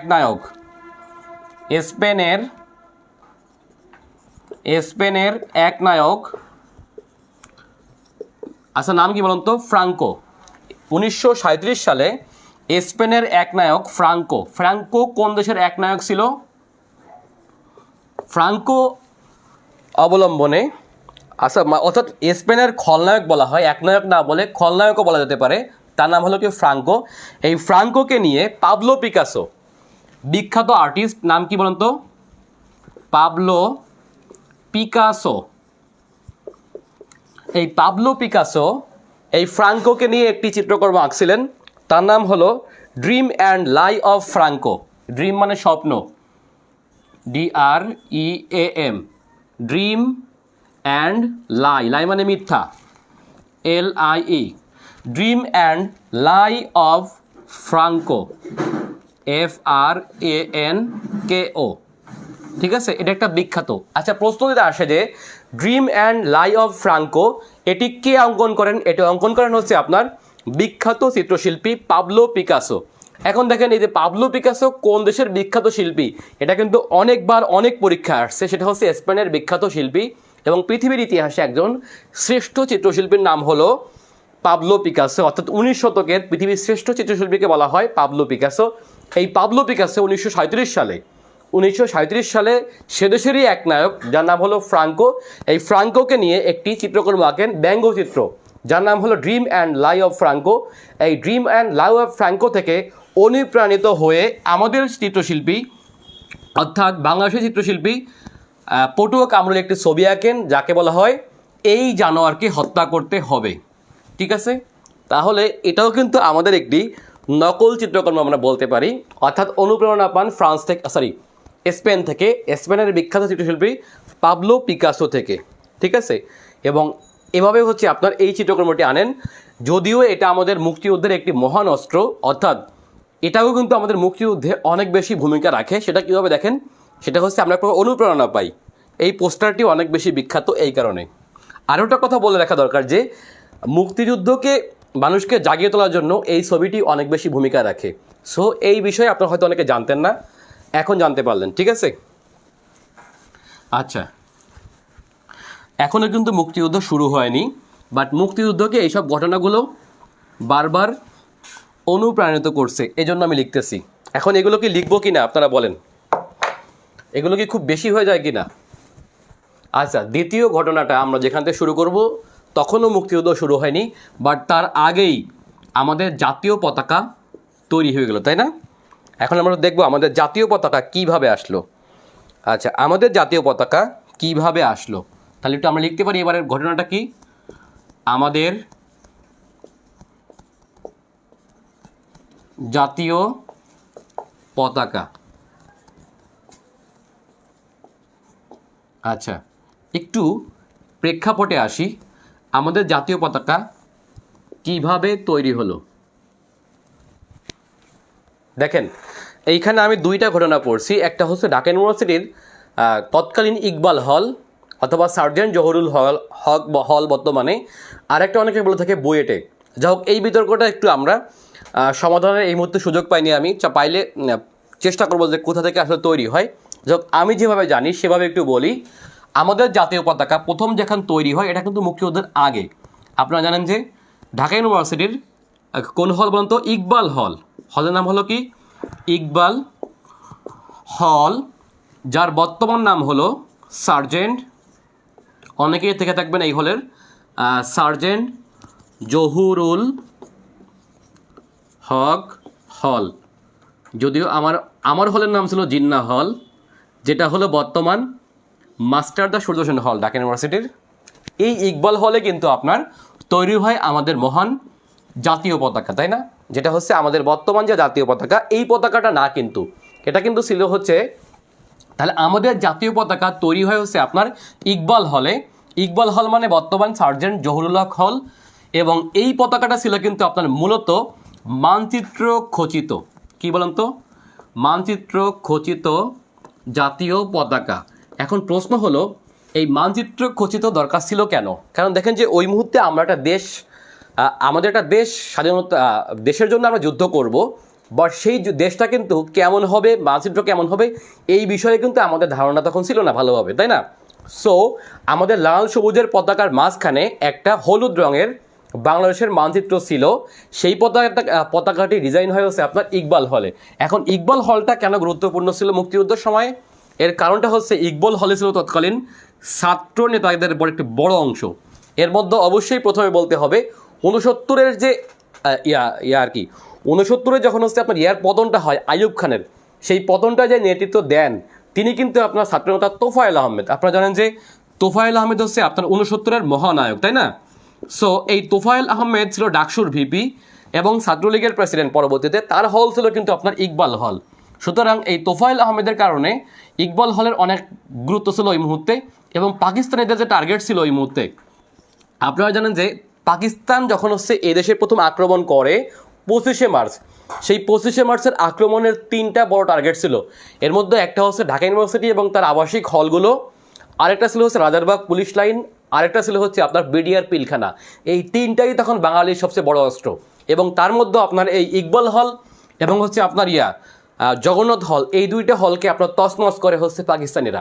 এর সবচেয়ে বড় কারণ ছিল হচ্ছে এদের প্রতি একটা ক্ষোভ, কারণ এখান থেকেই ওদের পতন হয়েছে, এখান থেকেই তৈরি হয়েছে জাতীয় পতাকা, তাই না? সো এই ইকবাল হলের গুরুত্ব এই কারণে এত বেশি। এই হলে হচ্ছে আপনার তৎকালীন ছাত্রলীগের এক নেতা, যার নাম হলো শিবনারায়ণ দাস। এই শিবনারায়ণ দাস হচ্ছে আপনার ছাত্রলীগের সিনিয়র নেতাদের নির্দেশে এই মানচিত্র খচিত জাতীয় পতাকার প্রথম ডিজাইন করেন। তাহলে আমাদের জাতীয় পতাকার প্রথম ডিজাইন করে হচ্ছে আপনার তৎকালীন এক ছাত্রনেতা, তার নাম হলো কি? শিবনারায়ণ দাস। তাহলে ব্যক্তির নাম হলো কি? শিব নারায়ণ দাস। এখন এই শিবনারায়ণ দাস ছিল তৎকালীন জাতীয় পতাকার ডিজাইনার, কিন্তু প্রশ্ন হলো বর্তমান যে জাতীয় পতাকা অর্থাৎ যেটা হচ্ছে মানচিত্র নেই, এটার কিন্তু ডিজাইনার কিন্তু শিবনারায়ণ দাস না। ঠিক আছে, তাহলে এই ছাত্রনেতাকে হচ্ছে আপনার তৎকালীন ছাত্রলীগের সিনিয়র নেতারা বলল যে এইভাবে করে লাল সবুজের মাঝখানে এবং মাঝখানে বাংলাদেশের পতাকা আঁকো, এবং সে হচ্ছে একটি পতাকা এঁকে ফেললেন যেটি হলো মুক্তিযুদ্ধকালীন আমাদের জাতীয় পতাকা, তাই না? এবং সেই জাতীয় পতাকা উত্তোলন করা হলো কয় তারিখে? সেটা হচ্ছে আপনার 2 মার্চ।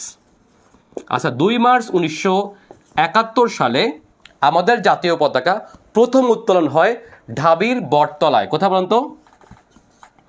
ঢাবির কলাভবনের সামনে বটতলায়, অর্থাৎ বর্তমান যে অপরাজেয় বাংলা, এইখানটায় হচ্ছে আপনার এই জাতীয় পতাকাটি প্রথম উত্তোলন করলো। এখন তখন কিন্তু আবার ভিপি চেঞ্জ হয়ে গেছে, অর্থাৎ তোফায়েল আহমেদের পরের পর যে ভিপি আসছে তিনি হলেন আ.স.ম. আব্দুর রব। আ.স.ম. আব্দুর রব। ঠিক আছে, তার মানে আমাদের জাতীয় পতাকা প্রথম উত্তোলন করা হয় 2 মার্চ 1971 সালে, এবং সেই দিন উত্তোলন করেন হচ্ছে ডাকসুর ভিপি আ.স.ম. আব্দুর রব। ঠিক আছে, ডাকসুর ভিপি এবং ছাত্রলীগের নেতা একই সাথে, তিনি ছিলেন হচ্ছে আ.স.ম. আব্দুর রব। অর্থাৎ তখন পর্যন্ত বাংলাদেশে ছাত্র সংগঠন বলতে শুধুমাত্র ছাত্রলীগই ছিল। তাহলে এটা হলো আমাদের জাতীয় পতাকার মোটামুটি ইতিহাস। তবে এই পতাকাটা কবে চেঞ্জ হয় সেটি হচ্ছে 1972 সালে।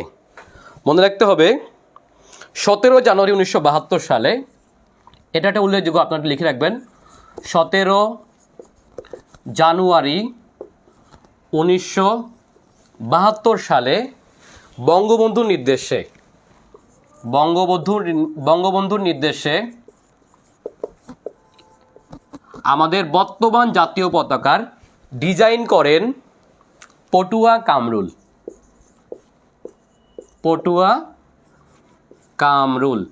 অর্থাৎ পটুয়া কামরুল অথবা আমাদের যে বিখ্যাত শিল্পী কামরুল ইসলাম, ইনি কিন্তু আমাদের বর্তমান জাতীয় পতাকার ডিজাইনার। তার মানে আমাদের মুক্তিযুদ্ধকালীন যে জাতীয় পতাকাটা ছিল, বিফোর মুক্তিযুদ্ধ এবং মুক্তিযুদ্ধর সময়টা বঙ্গবন্ধু দেশে আসা পর্যন্ত যে পতাকাটা ছিল, সেই পতাকাটি ডিজাইনার ছিল হচ্ছে আপনার শিবনারায়ণ দাস। আর 17 জানুয়ারি 1972 সালে বর্তমান পতাকাটিকে যিনি নিয়ে আসেন তিনি হলেন আমাদেরই একজন বিখ্যাত আর্টিস্ট, তিনি হলেন পটুয়া কামরুল। তাহলে এটা হলো আমাদের জাতীয় পতাকার বর্তমান আর কি ইতিহাসটা।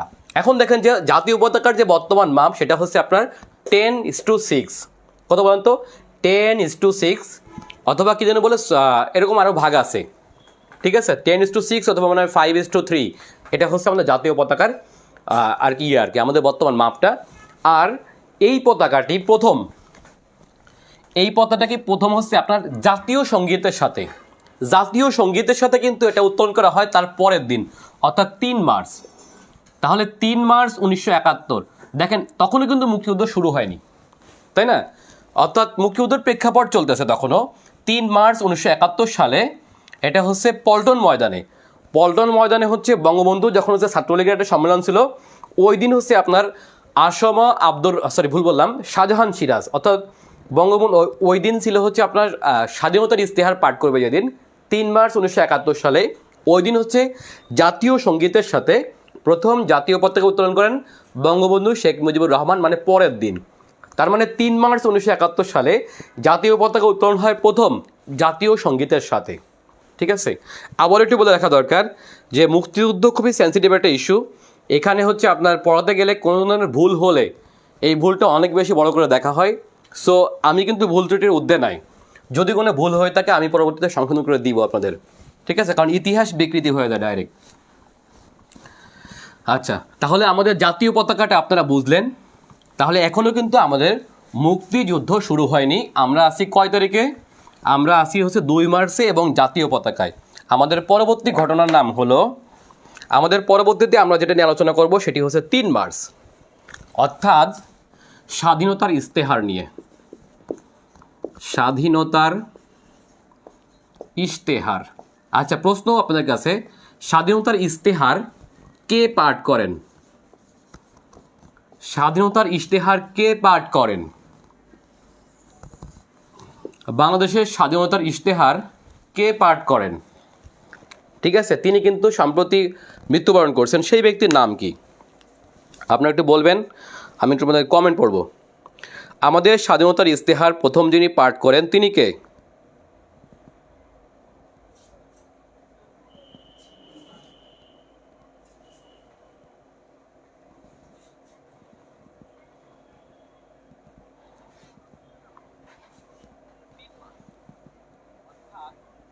স্বাধীনতার ইস্তেহার নিয়ে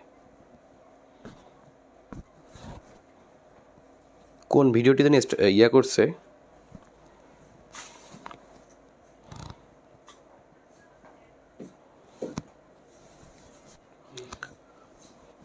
কোন ভিডিওটি যেন ইয়া করছে। আচ্ছা, স্বাধীনতার ইস্তেহার কে পাঠ করে? নুস আচ্ছা, নুরিয়া জান্নাত বলছে অধ্যাপক ইউসুফ, না, অধ্যাপক ইউসুফ আলী। আচ্ছা, স্বাধীনতার ইস্তেহারের সাথে মনে রাখতে হবে যে স্বাধীনতার ইস্তেহারের সাথে স্বাধীনতার ঘোষণার পার্থক্য কোথায়, এটা একটা উল্লেখযোগ্য বিষয়। আপনারা লিখে রাখেন। প্রশ্ন হচ্ছে স্বাধীনতার ইস্তেহার ও স্বাধীনতার ঘোষণার মধ্যে পার্থক্য কী? ব্রড প্রশ্ন, এগুলো পরীক্ষা আসে। অর্থাৎ স্বাধীনতার ইস্তেহার এবং স্বাধীনতার ঘোষণার মধ্যে পার্থক্য কী? আচ্ছা, স্বাধীনতার ইস্তেহার কে পাঠ করে? অনেকে বলতেছে যে ইউসুফ আলী। আচ্ছা, ইস্তেহার এর বাংলা দ্বারা হচ্ছে এরকম যে স্বাধীনতার রূপরেখা, ঠিক আছে। আর ঘোষণা তো ঘোষণা, বুঝতেই পারছেন। স্বাধীনতার ইস্তেহারের সাথে ঘোষণার একটু পার্থক্য আছে, এটা আপনাদের বিভিন্ন লিখিত পরীক্ষার জন্য আসতে পারে। স্বাধীনতার ইস্তেহার ও স্বাধীনতার ঘোষণার মধ্যে পার্থক্য কী? আচ্ছা, আমার জন্য কোন ভিডিওটা ডিলিট করেছে ফেসবুক, দেখতো একটু।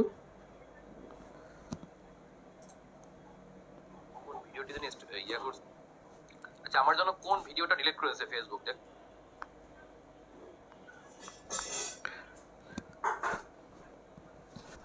আচ্ছা, স্বাধীনতার ইস্তেহার এবং স্বাধীনতার ঘোষণার মধ্যে পার্থক্য কী? আচ্ছা, যাই হোক, আমরা ফেসবুকের একটা সমস্যা, সেটা হচ্ছে কোনো বিষয় নিয়ে কথা বলতে গেলে ঝামেলা করে।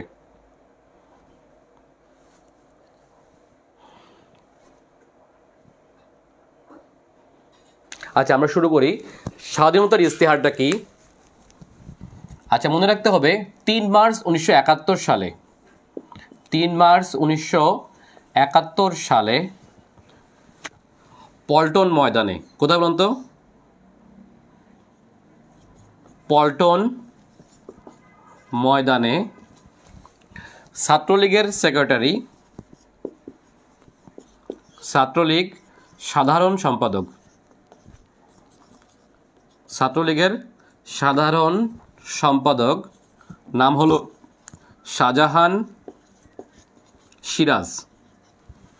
শাহজাহান সিরাজ বঙ্গবন্ধুর উপস্থিতিতে, অর্থাৎ বঙ্গবন্ধু হচ্ছে অনুষ্ঠানের চিফ গেস্ট, বঙ্গবন্ধুর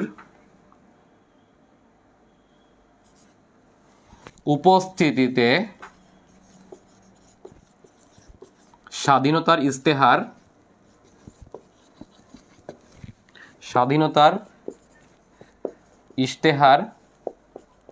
পাঠ করেন, ঠিক আছে। অর্থাৎ 3 মার্চ 1971 সালে পল্টন ময়দানে ছাত্রলীগের সাধারণ সম্পাদক শাহজাহান সিরাজ আছে বঙ্গবন্ধুর উপস্থিতিতে স্বাধীনতার ইস্তেহার পাঠ করেন। তাহলে কয় তারিখে? 3 মার্চ। কে পাঠ করেন? শাহজাহান সিরাজ। আর ওনার উপাধি কী ছিল? উনি যখন হচ্ছে আপনার আর কি ছাত্রলীগের সেক্রেটারি, এবং তিনি হলেন স্বাধীনতার ইস্তেহার পাঠ করে, এবং যে অনুষ্ঠানে বঙ্গবন্ধু ছিল হচ্ছে আপনার চিফ গেস্ট, বুঝতে পারছেন। এটা হলো আমাদের স্বাধীনতার ইস্তেহার। এখন এবং এই দিন একটু বলে রাখা দরকার যে এই দিন বাংলাদেশের নামকরণ করা হয় আনুষ্ঠানিকভাবে গণপ্রজাতন্ত্রী বাংলাদেশ, ঠিক আছে। মনে রাখতে হবে যে এই দিন হচ্ছে বঙ্গবন্ধু, তাহলে বুঝতে পারছেন যে এই দিন নাম রাখা হয় গণপ্রজাতন্ত্রী বাংলাদেশ, এটা একটা বিষয়। আর দেখেন, বঙ্গবন্ধুকে হচ্ছে আপনার বঙ্গবন্ধু উপাধি দেন কে বলুন তো? বঙ্গবন্ধুকে বঙ্গবন্ধু উপাধি দেন হচ্ছে আপনার তোফায়েল আহমেদ, আর বঙ্গবন্ধুকে জাতির পিতা উপাধি দেন হচ্ছে আপনার ডাকসুর ভিপি আরশমা আব্দুর রব। এটা আপনারা মনে রাখবেন।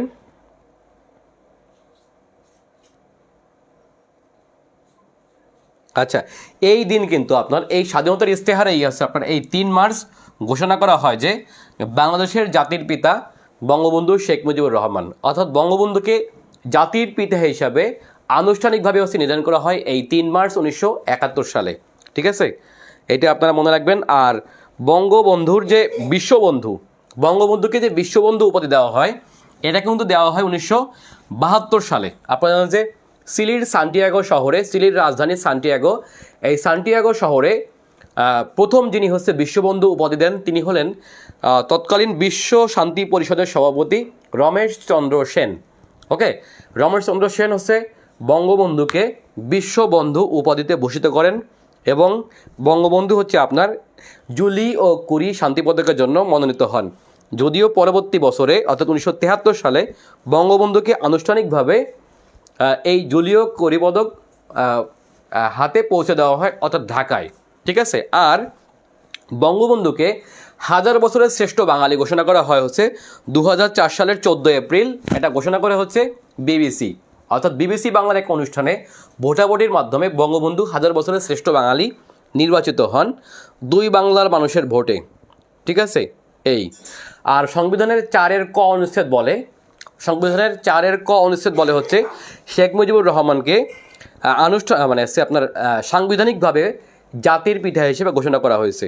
অর্থাৎ সংবিধানের 4 ক অনুচ্ছেদ বলে বঙ্গবন্ধু বাংলাদেশের জাতির পিতা। ঠিক আছে, আবার বঙ্গবন্ধু কিন্তু আমাদের স্বাধীনতার সর্বাধিনায়ক। তাহলে স্বাধীনতার সর্বাধিনায়ক কে ছিলেন? তাহলে অবশ্যই অ্যান্সার হবে বঙ্গবন্ধু শেখ মুজিবুর রহমান। ঠিক আছে, যা হোক, এবার আসবো আমরা একটু 7 মার্চ 1971 সালে। ঠিক আছে, 7 মার্চ, তার মানে আমরা এখনও পড়তেছি প্রি লিবারেশন পিরিয়ড, মুক্তিযুদ্ধের ভিতরে আমরা এখনো ঢুকি নাই। আচ্ছা, 7 মার্চ 1971 এই দিন কি হয়? তাহলে এবারের বিষয় হচ্ছে আমাদের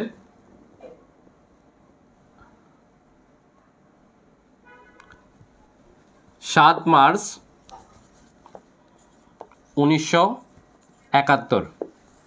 আপনারা জানেন যে পাকিস্তানি জনগোষ্ঠীর একেবারে রক্তচক্ষু উপেক্ষা করে বঙ্গবন্ধু শেখ মুজিবুর রহমান একটি সম্মেলনের ডাক দেন এবং সেই সম্মেলনে কিন্তু আপনার আপামর বাঙালি, হয়তো বাঙালির ইতিহাসে এরকম কোনো সম্মেলন নেই যেটা হচ্ছে এত লোক অংশগ্রহণ করে, যেখানে কেউ, আপনারা যারা নির্মলদেবনের একটা বিখ্যাত কবিতা আছে, সেই কবিতাটা আপনারা পড়লে বুঝতে পারবেন যে স্বাধীনতা শব্দটি আমাদের কীভাবে আমাদের হলো।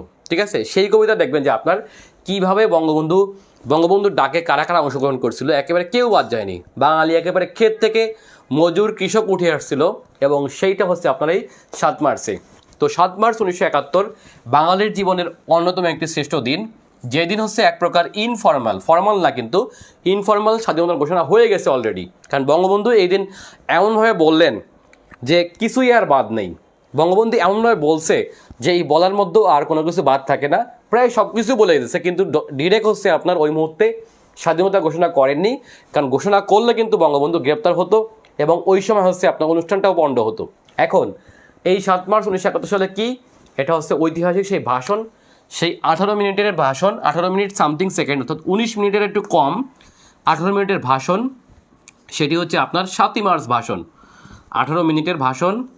সেটি হচ্ছে কি 7 মার্চের ঐতিহাসিক ভাষণ দেওয়া হয় কয় তারিখে? এই 7 মার্চ 1971 সালে। তাহলে এই 7 মার্চ যে 1971, এটাও কিন্তু আমাদের একটি ইনফর্মাল স্বাধীনতার ঘোষণা, অর্থাৎ বঙ্গবন্ধু স্বাধীনতা ঘোষণা করছেন, তবে একেবারে ডিরেক্ট বলেননি, কারণ বললেই ওই মুহূর্তে গ্রেপ্তার হতো, আর হয়তো বা স্বাধীনতা যুদ্ধ ওইভাবে বেগবান হতে পারতো না।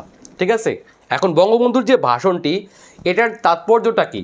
এটার তাৎপর্য কিন্তু নিঃসন্দেহে এর তাৎপর্য পৃথিবীর অন্যতম একটি শ্রেষ্ঠ ভাষণ। আপনারা জানেন যে পৃথিবীর ইতিহাসে যতগুলো ভাষণ আছে রেকর্ডকৃত, এর মধ্যে 1000 বছরের যে শ্রেষ্ঠ ভাষণ, সেই ভাষণ অবলম্বনে বিখ্যাত ঐতিহাসিক জ্যাকব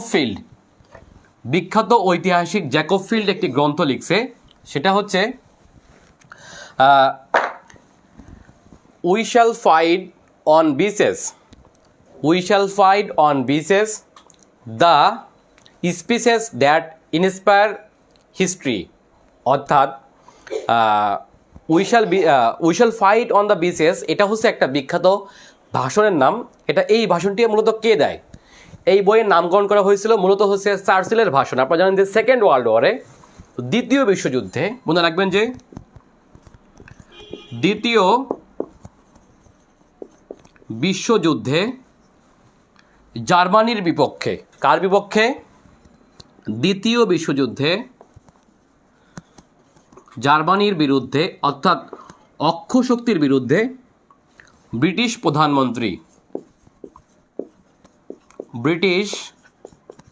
প্রধানমন্ত্রী উইনস্টন চার্চিল, নাম হচ্ছে কি?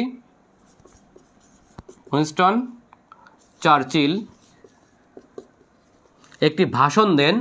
সেই ভাষণের নাম ছিল উই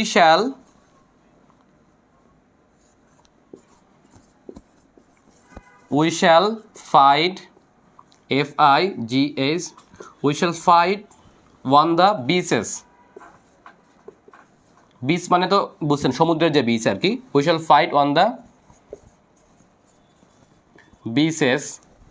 আচ্ছা, এটা একটা ভাষণের শিরোনাম, ঠিক আছে? আপনারা জানেন যে পৃথিবীতে যে 4-5টা শ্রেষ্ঠ ভাষণ আছে, এর মধ্যে আমি যদি বলি তাহলে প্রথমেই আসবে যে ভাষণটির নাম, সেটি হচ্ছে আপনার আমেরিকার প্রেসিডেন্ট আব্রাহাম লিঙ্কনের ভাষণ, যেটা হচ্ছে দাসপ্রথা বিলুপ্তি উপলক্ষে আব্রাহাম লিঙ্কন তার পেনসিলভানিয়া অঙ্গরাজ্যের গেটিসবার্গে যে ভাষণ দেন, সেই ভাষণটিকে বলা হয় পৃথিবীর 1000 বছরের শ্রেষ্ঠ ভাষণ, ঠিক আছে? এবং সেই আরেকটা উল্লেখযোগ্য ভাষণ হচ্ছে আমেরিকার একজন নিগ্রো নেতা, যেটা হচ্ছে লিঙ্কনের ভাষণের, অর্থাৎ লিঙ্কন যে ভাষণ দেয় 1863 সালে, তার 100 বছর পূর্তি উপলক্ষে লিঙ্কন মেমোরিয়ালসে দাঁড়িয়ে আরেকজন বিখ্যাত নিগ্রো অধিকার আন্দোলনের নেতা, যার নাম হচ্ছে আপনার মার্টিন লুথার কিং জুনিয়র। এই মার্টিন লুথার কিং জুনিয়র হচ্ছে একটি ভাষণ দেন। সেই ভাষণের শিরোনাম ছিল হচ্ছে আই হ্যাভ এ ড্রিম। এই আই হ্যাভ এ ড্রিমকে বলা হয় 1000 বছরের দ্বিতীয় শ্রেষ্ঠ ভাষণ। আরেকটা শ্রেষ্ঠ ভাষণ হচ্ছে we shall fight on the beaches. এটা দেওয়া হচ্ছে আপনার দ্বিতীয় বিশ্বযুদ্ধে, যেটা হচ্ছে দেন ব্রিটিশ প্রধানমন্ত্রী উইনস্টন চার্চিল, ঠিক আছে? আরেকটা ভাষণের নাম হচ্ছে বঙ্গবন্ধু 7ই মার্চ ভাষণ। এই চারটাকে পৃথিবীর 1000 বছরের শ্রেষ্ঠ 4টি ভাষণের মধ্যে অন্তর্ভুক্ত করা হয়। যেখানে 1000টি ভাষণ আছে, তার মধ্যে এই 4টি ভাষণ অন্যতম। এবং এই ভাষণের যেটা হচ্ছে জ্যাকব ফিল্ডের একটা বইয়ের নাম হয় we shall fight on the beaches. এটা হচ্ছে একটা শিরোনাম বইয়ের আর কি। The speeches that inspire history, যেসব বক্তব্য আমাদের হিস্ট্রিকে অনুপ্রাণিত করে, তার মধ্যে এই বইয়ের যে 4টি ভাষণ আছে তার মধ্যে অন্যতম হচ্ছে আমাদের বঙ্গবন্ধুর 7ই মার্চের ভাষণ, যেটা হচ্ছে সাম্প্রতিক ইতিহাসের একটি শ্রেষ্ঠ ভাষণ। তাহলে পৃথিবীর যে 4টি ভাষণের নামকরণ যদি আপনার করতে হয়, তাহলে সিরিয়াল করবেন কীভাবে? অবশ্যই আপনি বঙ্গবন্ধু 7ই মার্চের ভাষণ, উইনস্টন চার্চিলের ভাষণ, তারপর হচ্ছে আপনার আব্রাহাম লিঙ্কনের ভাষণ, এবং হচ্ছে আপনার নিগ্রো অধিকার আন্দোলনের নেতা, সেটা হচ্ছে আপনাকে যার নাম হচ্ছে আপনার মার্টিন লুথার কিং জুনিয়রের ভাষণ। এই 4টি ভাষণকে আপনি আপনার শ্রেষ্ঠ ভাষণ হিসেবে অন্তর্ভুক্ত করবেন। এখন যদি প্রশ্ন করা হয় এর মধ্যে আপনার দৃষ্টিতে সবথেকে শ্রেষ্ঠ ভাষণ কোনটি, তখন হচ্ছে আপনি এটাকে অবশ্যই, যেহেতু আপনি বাংলাদেশি, অবশ্যই আমার ভাষণকে আমি সবথেকে বড় করে দেখাবো। এবং বড় করে দেখানোর যৌক্তিকতাটা কোথায় একটু আপনাদের সেটা বলি। দেখেন, বঙ্গবন্ধু একটা ভাষণ দিলেন। বঙ্গবন্ধু তখন তৃতীয় বিশ্বের একটা দেশের নেতা, যেই দেশটা কিন্তু শুধুমাত্র স্বাধীনতার জন্য কেবল লড়াই করতেছে, বাট এই দেশটা কিন্তু স্বাধীন না। আবার বঙ্গবন্ধু কিন্তু সেই দেশের প্রেসিডেন্টও না, তাহলে বঙ্গবন্ধুর ভাষণটা শোনার জন্য কিন্তু যারা আসছে, যে ব্যক্তিগুলো আসছিল সোহরাওয়ার্দী উদ্যানে, তারা কিন্তু প্রত্যেকে ছিল রিস্কে, তাই না? কারণ তাদের যে কোনো মুহূর্তে বোম ফুটতে পারে, যে কোনো মুহূর্তে পাকিস্তান যে পরিমাণ বর্বর ছিল, যে কোনো মুহূর্তে হামলা করতে পারে, যে কোনো মুহূর্তে গুলি করতে পারে। পাকিস্তান আর্মি সবাইকে যাতে নিষেধ করছে, তারপরেও কিন্তু সেখানে হচ্ছে আপনার বঙ্গবন্ধু ভাষণ শোনার জন্য সকল মানুষ হচ্ছে স্বতঃস্ফূর্তভাবে জীবনের মায়া ত্যাগ করে হচ্ছে আপনার সোহরাওয়ার্দী উদ্যানে গিয়েছিল, তাই না? এবং সেখানে কিন্তু দেখেন যে সেখানে কিন্তু রেডিও লোকদের যাওয়া নিষেধ ছিল, সেখানে কিন্তু টিভির লোকদের যাওয়া নিষেধ ছিল, তাই না? সেখানে সরকারি লোকদের যাওয়া নিষেধ ছিল। তারপরেও হচ্ছে এই রক্তচক্ষু উপেক্ষা করে বাঙালি ভয়কে অভয় করে এই ভাষণে হচ্ছে আপনার শোনার জন্য হচ্ছে মানুষ যায়। এবং সেই স্বতঃস্ফূর্ত ভাষণ আপনি যতগুলো ভাষণ আছে আপনি একটু শুনবেন, দেখবেন খেয়াল করে এই 4টি ভাষণের মধ্যে সব থেকে দরাজ কণ্ঠে ভাষণটি দেখা হচ্ছে আপনার বঙ্গবন্ধু শেখ মুজিবুর রহমান। আপনি যদি দেখেন যে উইনস্টন চার্চিলের ভাষণ, দেখবেন যে একেবারে জিমানো ভাষণ একটি, এটা শুনলে কিন্তু আপনার গায়ের লোম খাড়া হবে না, তাই না? বাট বঙ্গবন্ধু ভাষণটি আপনি শুনবেন, দেখবেন যে আপনার মনে হয় যেন এখনই মুক্তিযুদ্ধে ঝাঁপাই পড়ি। অর্থাৎ আমাদের মুক্তিযুদ্ধে সব থেকে বেশি অনুপ্রেরণা যোগায় হচ্ছে বঙ্গবন্ধু 7ই মার্চের ভাষণ। একটা ভাষণের মধ্য দিয়ে একটা জাতি ঝাঁপিয়ে পড়তে পারে, তার একটা বড় উদাহরণ। এবং এটাই ছিল এদেশের স্বাধীনতার একটি ইনফর্মাল ঘোষণা। সব থেকে ইনফর্মাল ঘোষণা হচ্ছে আপনার এই বঙ্গবন্ধু 7ই মার্চের ভাষণ। এখন পরবর্তীতে যারা হচ্ছে বঙ্গবন্ধুর পক্ষে স্বাধীনতার ঘোষণা করছে, এটা কিন্তু মূলত আমরা যে যুদ্ধে অংশগ্রহণ করছি সেটা কিন্তু বঙ্গবন্ধু ভাষণের পরে। অন্যদের ভাষণ শুনে যে মুক্তিযুদ্ধে ঝাঁপাই পড়ছে এটা কিন্তু এরকম না। হ্যাঁ, প্রত্যেকের ভাষণে একটা তাৎপর্য আছে, তবে বঙ্গবন্ধু ভাষণের তাৎপর্য সব থেকে বেশি, এটা আমাদের বলতে হবে। আচ্ছা দেখেন, আমি যদি যুক্তি দেই যে ভুল বললাম, আব্রাহাম লিঙ্কনের ভাষণ। আচ্ছা দেখেন, আব্রাহাম লিঙ্কন দেশের প্রেসিডেন্ট। তিনি কোন দেশের প্রেসিডেন্ট? তিনি আমেরিকার প্রেসিডেন্ট। আমেরিকার যে কোনো বিষয় হচ্ছে আপনার সব থেকে বেশি গুরুত্ব পায়। আপনি মিডিয়া কভারেজ বলেন, আপনার আমেরিকার প্রেসিডেন্টের সিকিউরিটি বলেন, সে সব দিকে সিকিউরিটি, তাই না? তো আমেরিকান প্রেসিডেন্ট ভাষণ দিবেন, তার সামনে হচ্ছে আপনার পৃথিবীর তাবৎ দুনিয়ার মিডিয়া উপস্থিত থাকবে, এটাই স্বাভাবিক, কারণ তিনি আমেরিকার প্রেসিডেন্ট, বুঝতে হবে। সো আবার দেখেন যে উইনস্টন চার্চিল হচ্ছে আপনার ব্রিটিশ প্রধানমন্ত্রী, এবং তখনকার প্রেক্ষাপট হচ্ছে দ্বিতীয় বিশ্বযুদ্ধ, সমগ্র মিডিয়া তার দিকে, তাই না? কারণ হচ্ছে আপনার সেকেন্ড ওয়ার্ল্ড ওয়ারে একটি সবচেয়ে বড় শক্তির নাম হলো ব্রিটিশ শক্তি। সেখানে উইনস্টন চার্চিলের ভাষণ শোনার জন্য সবাই কিন্তু প্রস্তুত, এবং সেখানে কিন্তু মিডিয়া তার সামনে আসে। বাট বঙ্গবন্ধুর সামনে মিডিয়া আসাও এক প্রকার রিস্ক ছিল। সো তারপরেও বঙ্গবন্ধু ভাষণ শোনার জন্য মানুষ স্বতঃস্ফূর্তভাবে আসছে, যেটা কোনো ভাষণে এত লোক আসেনি। সো পৃথিবীর ইতিহাসে হাজার বছরের শ্রেষ্ঠ ভাষণ বললে নিঃসন্দেহে আপনি বঙ্গবন্ধুর ভাষণকে বলবেন। এবং আমার দৃষ্টিতে বঙ্গবন্ধুর পরেই দ্বিতীয় শ্রেষ্ঠ ভাষণ হচ্ছে আপনার, সেটা হচ্ছে আপনার আই হ্যাভ এ ড্রিম, আমার একটি স্বপ্ন আছে। অর্থাৎ আমেরিকার একজন নিগ্রো অধিকার আন্দোলনের নেতা যে হচ্ছে মার্টিন লুথার। আচ্ছা, মার্টিন লুথার হচ্ছে একজন জার্মান ধর্মতাত্ত্বিক, এবং যিনি হচ্ছেন খ্রিস্ট ধর্মের সংস্কার করেন, এবং তার হাত ধরে পৃথিবীতে খ্রিস্টান ধর্মের আরেকটি শাখা তৈরি হয়, যার নাম হচ্ছে প্রোটেস্ট্যান্ট, অর্থাৎ আধুনিক খ্রিস্টান। রোমান ক্যাথলিক থেকে সৃষ্টি হয় প্রোটেস্টানিজম। এই প্রোটেস্টানিজমের জনক হচ্ছে আপনার মার্টিন লুথার। এখন এই জার্মান তাত্ত্বিকের জন্মের আরও প্রায় 300-400 বছর পরে আমেরিকার একজন নিগ্রো বাবা, সে তার ছেলের নাম রাখলেন মার্টিন লুথার।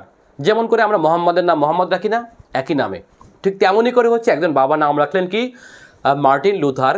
যে ব্যক্তিও তার মতো করে ধর্মের তত্ত্ব অধ্যয়ন করে, এবং ধর্মে অধ্যয়ন করার পরে সে যখন চার্চের দায়িত্ব পালন করে, অর্থাৎ আমেরিকান মার্টিন লুথার কথা বলতেছি, তখন সে দেখলো যে আমেরিকার সবথেকে বড় সমস্যা হচ্ছে সাদা চামড়া কালো চামড়ার বিভেদ, এবং একই চার্চে একজন কালো এবং একজন সাদা একই সাথে প্রার্থনা করে না।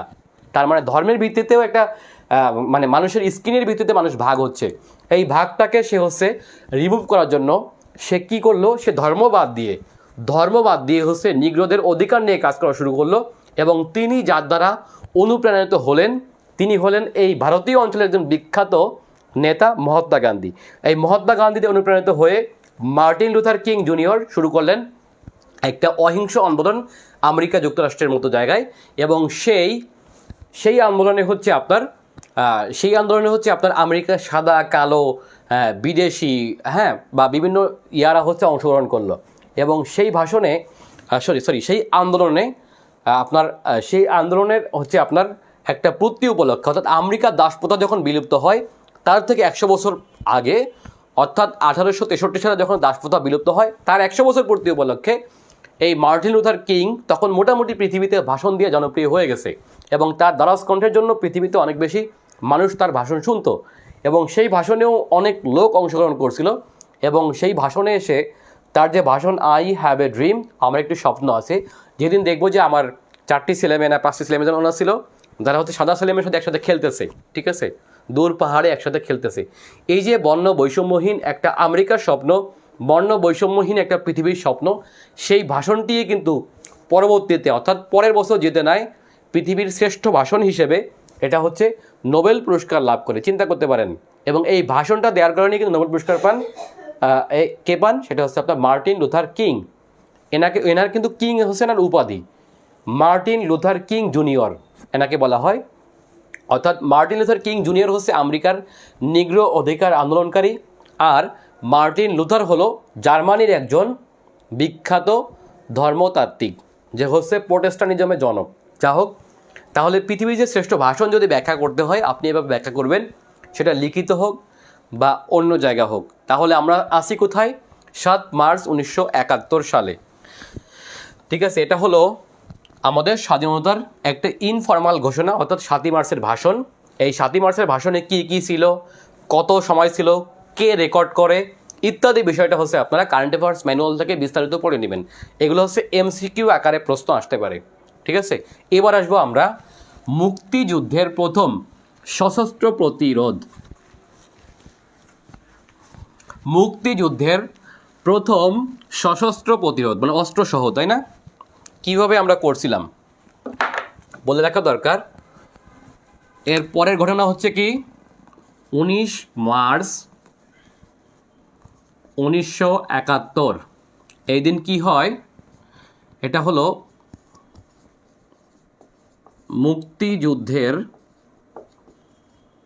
প্রথম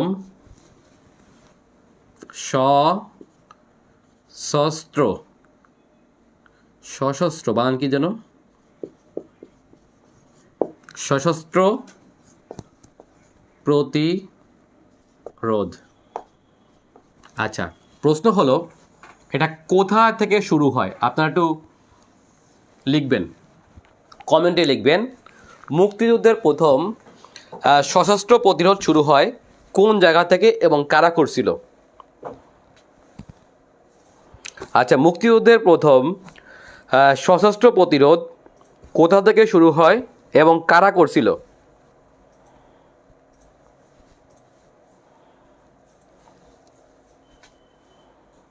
আচ্ছা, বলে রাখা দরকার, দেখেন আপনারা ম্যাপের দিকে তাকান একটু, গাজীপুর।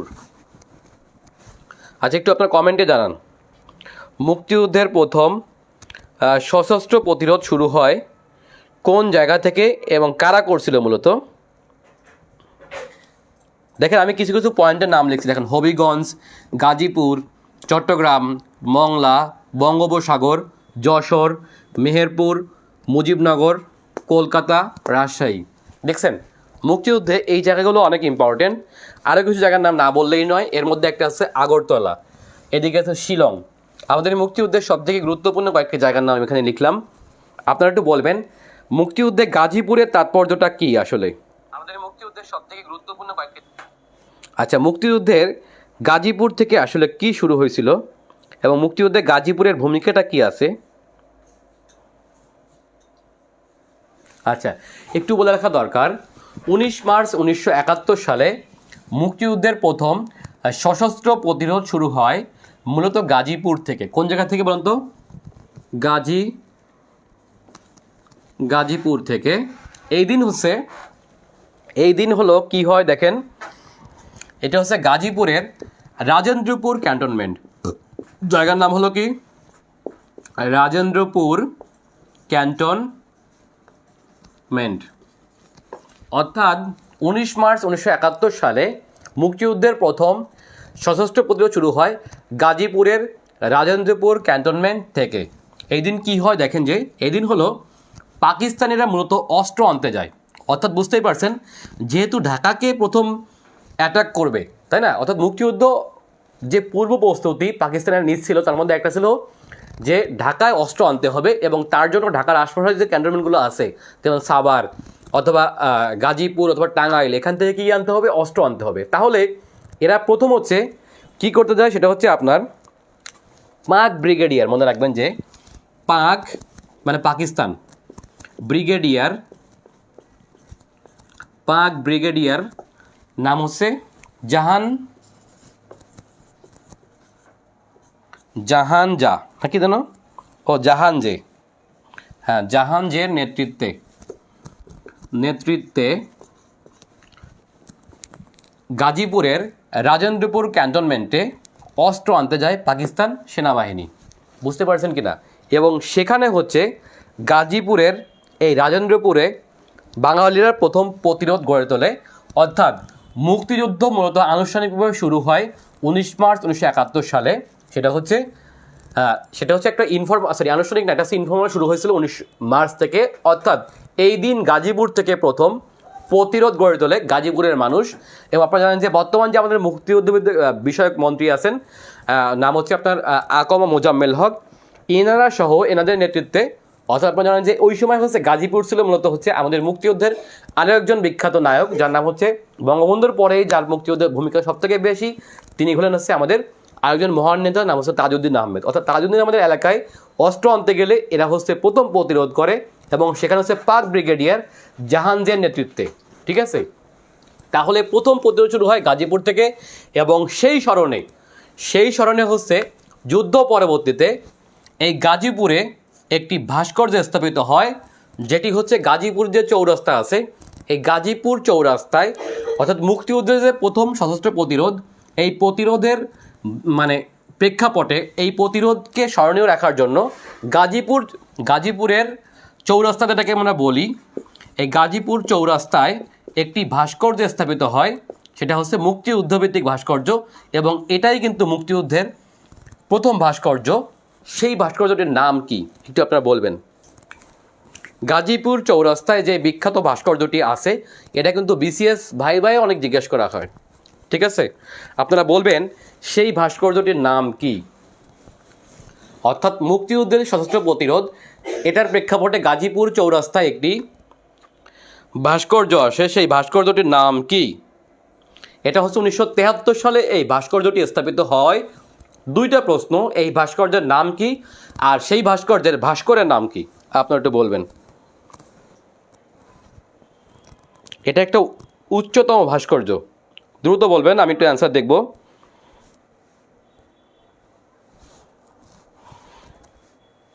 দ্রুত।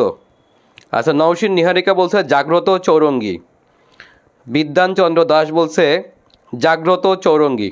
আচ্ছা, আরও বলি আমরা, একটু কমেন্টে জানান সেই ভাস্কর্যটার নাম কি। গাজীপুর চৌরাস্তায় 1973 সালে এই ভাস্কর্যটি স্থাপিত হয়, তার নাম হলো জাগ্রত চৌরঙ্গী, মনে রাখতে হবে, জাগ্রত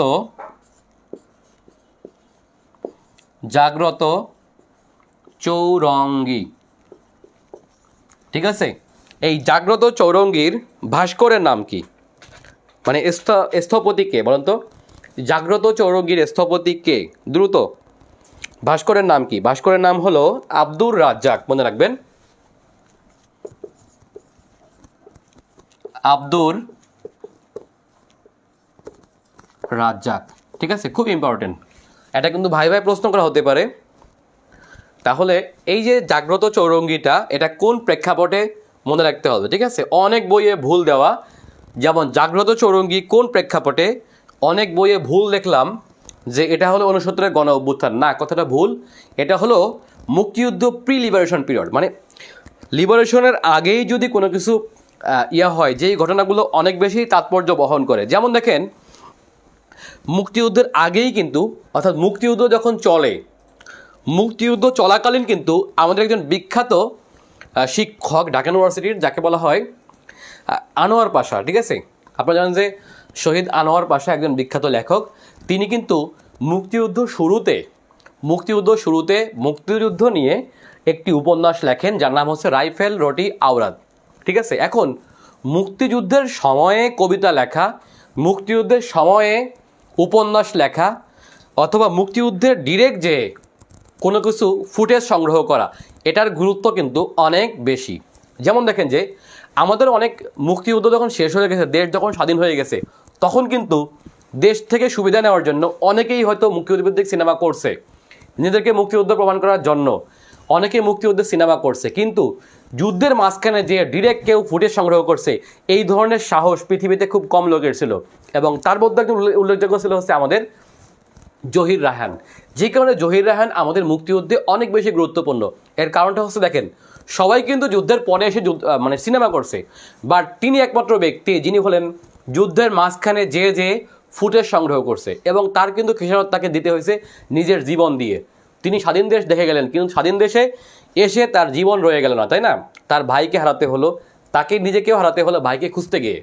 তার মানে মুক্তিযুদ্ধের মাঝখানে যারা অংশগ্রহণ করছে, এবং তিনি নিজেই যুদ্ধ করছে, আবার নিজেই ফুটেজ সংগ্রহ করছে, এবং তার যে বিখ্যাত কয়েকটি ডকুমেন্টারি ছিল সেটা হচ্ছে আপনার কী কী যেন আপনার লেট দেয়ার বি লাইট। আচ্ছা, জহির রায়হানের যে 3টা ডকুমেন্টারি আছে মুক্তিযুদ্ধকালীন একেবারে, সেই 3টার নাম আপনারা লেখেন কমেন্টে, ঠিক আছে। সো আরেকটা দেখেন যে এই যে আনোয়ার পাশা যেটা বললাম রাইফেল দুটি আওরাত, এই উপন্যাসটির গুরুত্ব কেন বেশি? কারণ দেখেন যুদ্ধের মাঝখানে, যুদ্ধের শুরুতে উনি লেখা শুরু করছিল, আর এটা যখন উনি যেখানে শেষ করছে সেই শেষের জায়গাটা কিন্তু ছিল হচ্ছে মুক্তিযুদ্ধের আশাবাদ নিয়ে। অর্থাৎ তিনি কিন্তু স্বাধীন দেশ দেখে যেতে পারেন নাই, কারণ 14 ডিসেম্বরের আগেই 16 ডিসেম্বরের আগেই তিনি কিন্তু শহীদ হলেন।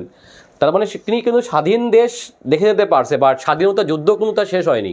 সো তিনি যে আশাবাদ ব্যক্ত করছিলেন দেশ স্বাধীন হবে, দেশ স্বাধীন হলে কি হবে না হবে এই বিষয় নিয়ে, অর্থাৎ একটা আশাবাদ নিয়ে, যেটা হচ্ছে আমাদের মুক্তিযুদ্ধে অনেক বেশি অনুপ্রেরণা যোগায়। সো এই কারণে রাইফেল দুটি আওরাতের গুরুত্ব এত বেশি।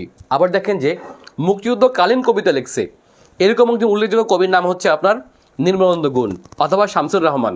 শামসুর রহমান যখন মুক্তিযুদ্ধ শুরু হয় তখন হয়তো অনেক কবি সাহিত্যিক কলকাতায় পালাই গেছে বা এখানে সেখানে, বা শামসুর রহমান কিন্তু এই মুক্তিযুদ্ধে হয়তো বা পালিয়ে এই দেশের ভিতরে বসেই হচ্ছে কবিতা লিখছে, এবং সেই কবিতাগুলো কিন্তু আমাদের অনুপ্রেরণা যোগাচ্ছে। সো যেসব শিল্পীরা, যেসব সাহিত্যিকেরা যারা একেবারে মুক্তিযুদ্ধকালীন অবদান রাখছে এদের অবদান অনেক বেশি। অনেকেই কিন্তু আপনার দেশের মাঝখানে থেকে স্বাধীন বাংলা বেতার কেন্দ্রে বসে হচ্ছে আপনার অনেক সংবাদ পাঠ করছে, এই করছে সেই করছে, এদের গুরুত্ব অনেক বেশি। বাট যুদ্ধ শেষ হয়ে গেলে অনেকে সিনেমা করছে, বাট সেটার গুরুত্ব ওইভাবে বহন করে না যতটা হচ্ছে যুদ্ধকালীন বিষয়টা বহন করে। আমরা বুঝতে পারছি কিনা? সো মুক্তিযুদ্ধকালীন কোথায় কি ঘটছিল সেই বিষয়গুলো আমাদের কাছে অনেক বেশি উল্লেখযোগ্য। এর মধ্যে তাহলে আমরা মুক্তিযুদ্ধ শুরু কিন্তু এখনো হয়নি, অর্থাৎ 25শে মার্চ যে শুরু হলো, 25শে মার্চ থেকে যেদিন হচ্ছে আপনার প্রথম প্রতিরোধটা শুরু হয়, আমাদের প্রতি আক্রমণটা করে, যেটাকে বলা হচ্ছে অপারেশন কি বলুন তো? আচ্ছা, এবার আসবো আমরা তাহলে 25 মার্চ 1971। এখানে যে আমরা এদিক শেষ করব, তারপর আমরা কুইজ করব। 26 মার্চ থেকে আমাদের পরবর্তী ক্লাস চলবে, ঠিক আছে? 25 মার্চ 1971 এই দিন কি হয়? ঘটনার নাম কি? 25 মার্চ 1971।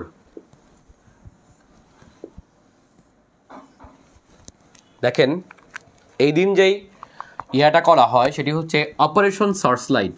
কি বলেন তো? Operation search light.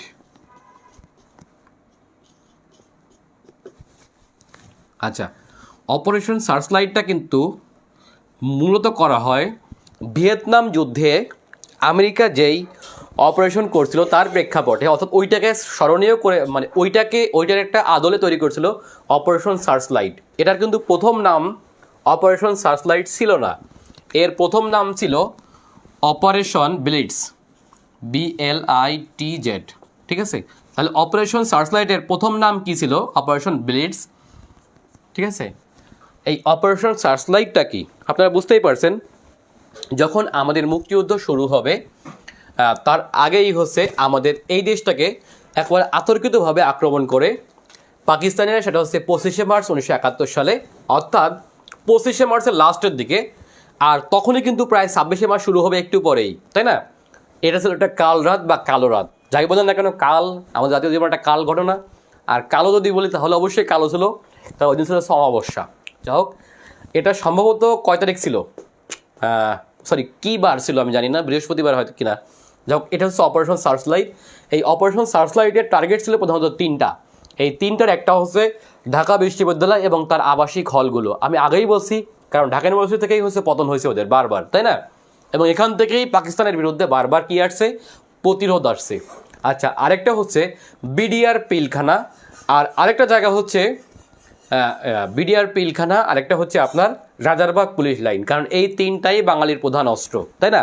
এখান থেকেই বাঙালিকে নিরস্ত্র করতে পারলে বাঙালি যে কোনো মুহূর্তে পিছিয়ে যাবে। সো এই অপারেশন সার্চলাইট সম্পর্কে এবার একটু আমরা বিস্তারিত জানবো। আচ্ছা, আমরা একটু বলে রাখা দরকার যে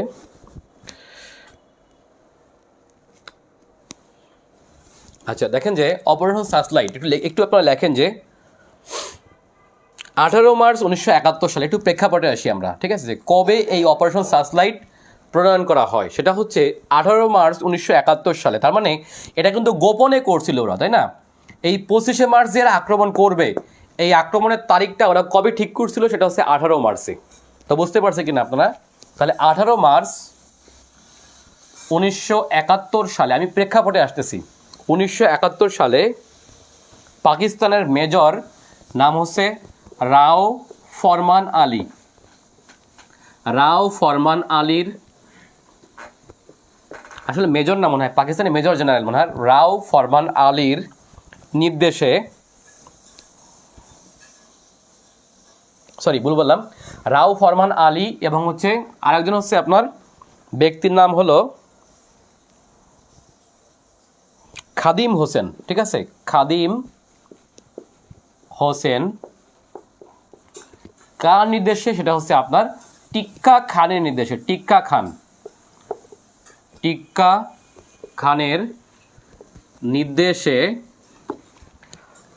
খানের নির্দেশে ভিয়েতনাম যুদ্ধে পরিচালিত, মনে রাখবেন, ভিয়েতনাম যুদ্ধে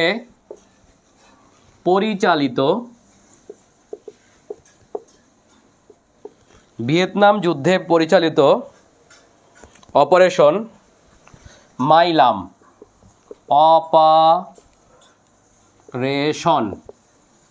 আচ্ছা অপারেশনের নাম কি? মাইলাম। একটু লিখে দেই, মাকের মা রস্যই, মাইলাম।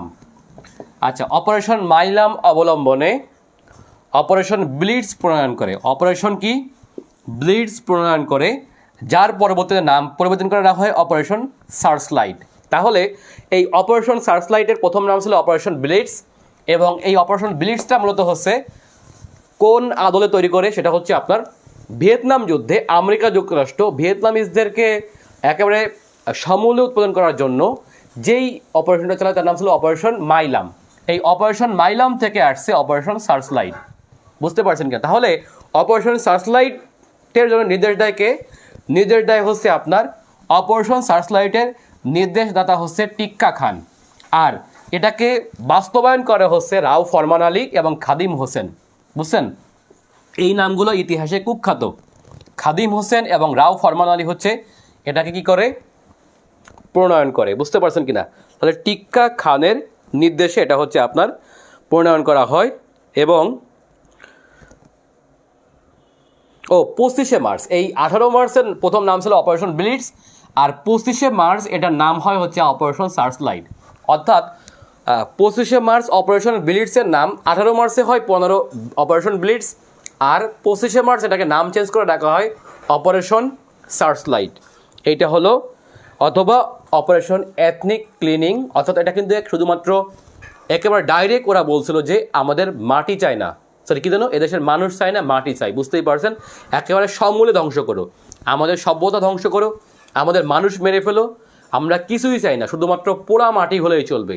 সো এই পোড়া মাটির নীতির জনককে, আচ্ছা এই পোড়া মাটির নীতির জনক বলা হয় এই কারণে ইয়াহিয়া খানকে, কারণ যেহেতু ইয়াহিয়া খান যেহেতু এই অঞ্চলের প্রধান, সেহেতু ইয়াহিয়া খানকে বলা হয় পোড়া মাটির নীতির জনক। ঠিক আছে? পোড়া মাটি জিনিসটা কি এটা আপনাদের বুঝতেই পারছেন। তিনি বলছিলেন যে দেশের মানুষ চাই না, কি চাই?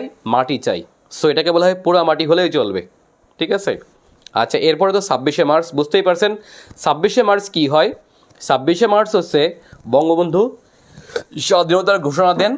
অর্থাৎ 25শে মার্চ শেষ, 26শে মার্চের প্রথম প্রহরে বঙ্গবন্ধু শেখ মুজিবুর রহমান স্বাধীনতা ঘোষণা দেন, এবং সেই ঘোষণা হচ্ছে আপনার বার্তা, অর্থাৎ সেইটা হচ্ছে আপনার চট্টগ্রামে পাঠিয়ে দেওয়া হয়। এবং চট্টগ্রাম থেকে প্রথমে যিনি পাঠ করেন তিনি হলেন আওয়ামী লীগের নেতা এম এ হান্নান, এবং পরের দিন অর্থাৎ 27 মার্চ হচ্ছে এটাকে পুনরায় পাঠ করেন হচ্ছে আপনার জিয়াউর রহমান। এইভাবে করে হচ্ছে আমাদের স্বাধীনতা আমাদের বঙ্গবন্ধুর কাছ থেকে আরও অনেকে হচ্ছে এটা পাঠ করেন। আরও আছে বেতার থেকে এটা পাঠ করছিল হচ্ছে বেলাল মোহাম্মদ। এরকম অনেকে হচ্ছে বঙ্গবন্ধুর ভাষণটি বারবার পাঠ করেন। এখন বঙ্গবন্ধুর ভাষণটি কিন্তু আপনার ওই সময় সারা বিশ্বের মানুষ শুনতে পারে নাই। এর মেইন কারণটা কী ছিল? তার কারণটা ছিল হচ্ছে তৎকালীন যোগাযোগ ব্যবস্থা। বুঝতেই পারছেন, যদিও একজন মেজরের কণ্ঠ থেকে হচ্ছে পরবর্তীতে বিবিসি সহ অন্যান্য বেতার কেন্দ্রগুলো হচ্ছে এটাকে রিলে করে এবং বিশ্বব্যাপী এটাকে মোটামুটি প্রচার হয়। তো এভাবে করে হচ্ছে আমাদের মুক্তিযুদ্ধের মহান বার্তা সারা পৃথিবীতে ছড়িয়ে পড়ে এবং মুক্তিযুদ্ধের জন্য আমাদের যেই ব্যক্তিগুলোর অবদান অনেক বেশি এবং মুক্তিযুদ্ধের ভিতরকার ঘটনা 26শে মার্চ থেকে সেগুলো আমরা পরবর্তীতে কোথাও আলোচনা করব। তার আগে আমরা একটু বলবো এই জায়গাগুলোর গুরুত্ব কোথায়, আপনারা একটু প্রশ্ন অ্যান্সার দিবেন। হবিগঞ্জ, আচ্ছা হবিগঞ্জের একটা চা বাগান আছে, সেই চা বাগান নাম হচ্ছে তেলিয়াপাড়া চা বাগান। এই হবিগঞ্জের ভূমিকাটা কি মুক্তিযুদ্ধে? মুক্তিযুদ্ধে হবিগঞ্জের ভূমিকাটা কি? আচ্ছা আপনারা একটু অ্যান্সার দিবেন, জাস্ট সংক্ষেপে, আমি যেন বুঝতে পারি এইভাবে আর কি একটু বলবেন।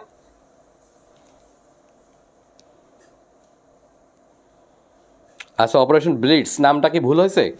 BLITZ মনে হয়, আচ্ছা যাই হোক ব্লিটস হতে পারে। তাহলে মুক্তিযুদ্ধে হবিগঞ্জ নামটা কেন উল্লেখযোগ্য? আপনারা জানেন যে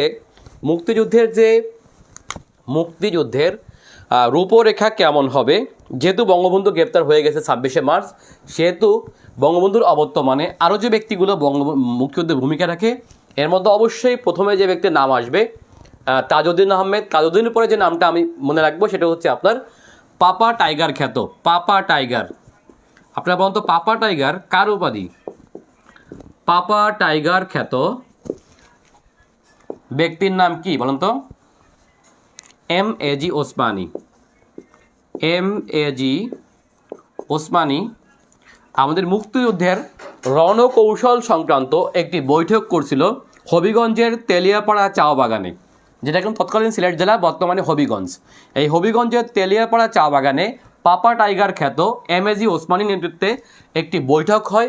সেই বৈঠকে মুক্তিযুদ্ধের রূপরেখা নিয়ে আলোচনা করা হয়, যেখানে একেবারে এটা ছিল মূলত হবিগঞ্জ ইন্ডিয়া সীমান্তে, বুঝতে পারছেন কিনা, যেখানে ইন্ডিয়ান আরও কিছু ব্যক্তিও ছিল এই দিকের ত্রিপুরা অঞ্চলের, ঠিক আছে। এখানে একটা বৈঠক হয়, সেই বৈঠকে হচ্ছে মুক্তিযুদ্ধের রূপরেখা সংক্রান্ত একটি রণকৌশল সংক্রান্ত একটি বৈঠক হয় বিধায় এই বৈঠকটাকে বলা হয় তেলিয়াপাড়া রণকৌশল। তাহলে মুক্তিযুদ্ধে তেলিয়াপাড়া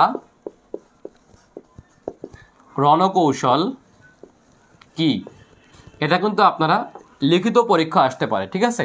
তাহলে তেলিয়াপাড়া রণকৌশলটা হলো, এটা হলো মূলত মানে মুক্তিযুদ্ধের একটা প্রথম রণকৌশল যাকে বলা হয় তেলিয়াপাড়া রণকৌশল। এখানে কিন্তু আপনার মুক্তিযুদ্ধকে সেক্টর ভিত্তিক ভাগ করার জন্য প্রথম দিকে কয়েকটি সেক্টরে ভাগ করা হয়েছিল, ওই দক্ষিণ অঞ্চল উত্তর অঞ্চল এরকম কিছু ভাগ ছিল, এবং এটা করছিল কে? পাপা টাইগার খ্যাত MAG ওসমানী। এখন আমাদের মুক্তিযুদ্ধের প্রধান সেনাপতি কেন MAG ওসমানীকে বানানো হলো এটা একটু আমরা বলি, এই প্রসঙ্গে একটু বলি। দেখেন MAG ওসমানী এই যে পাপা টাইগার উপাধিটা পায় কিন্তু ভারত পাকিস্তান যুদ্ধের সময়, এবং ইনি একমাত্র ব্যক্তি তৎকালীন আমাদের সেনাবাহিনীতে, ইনি কিন্তু ওই সময় ছিল অবসরপ্রাপ্ত একজন কর্নেল, তাই না।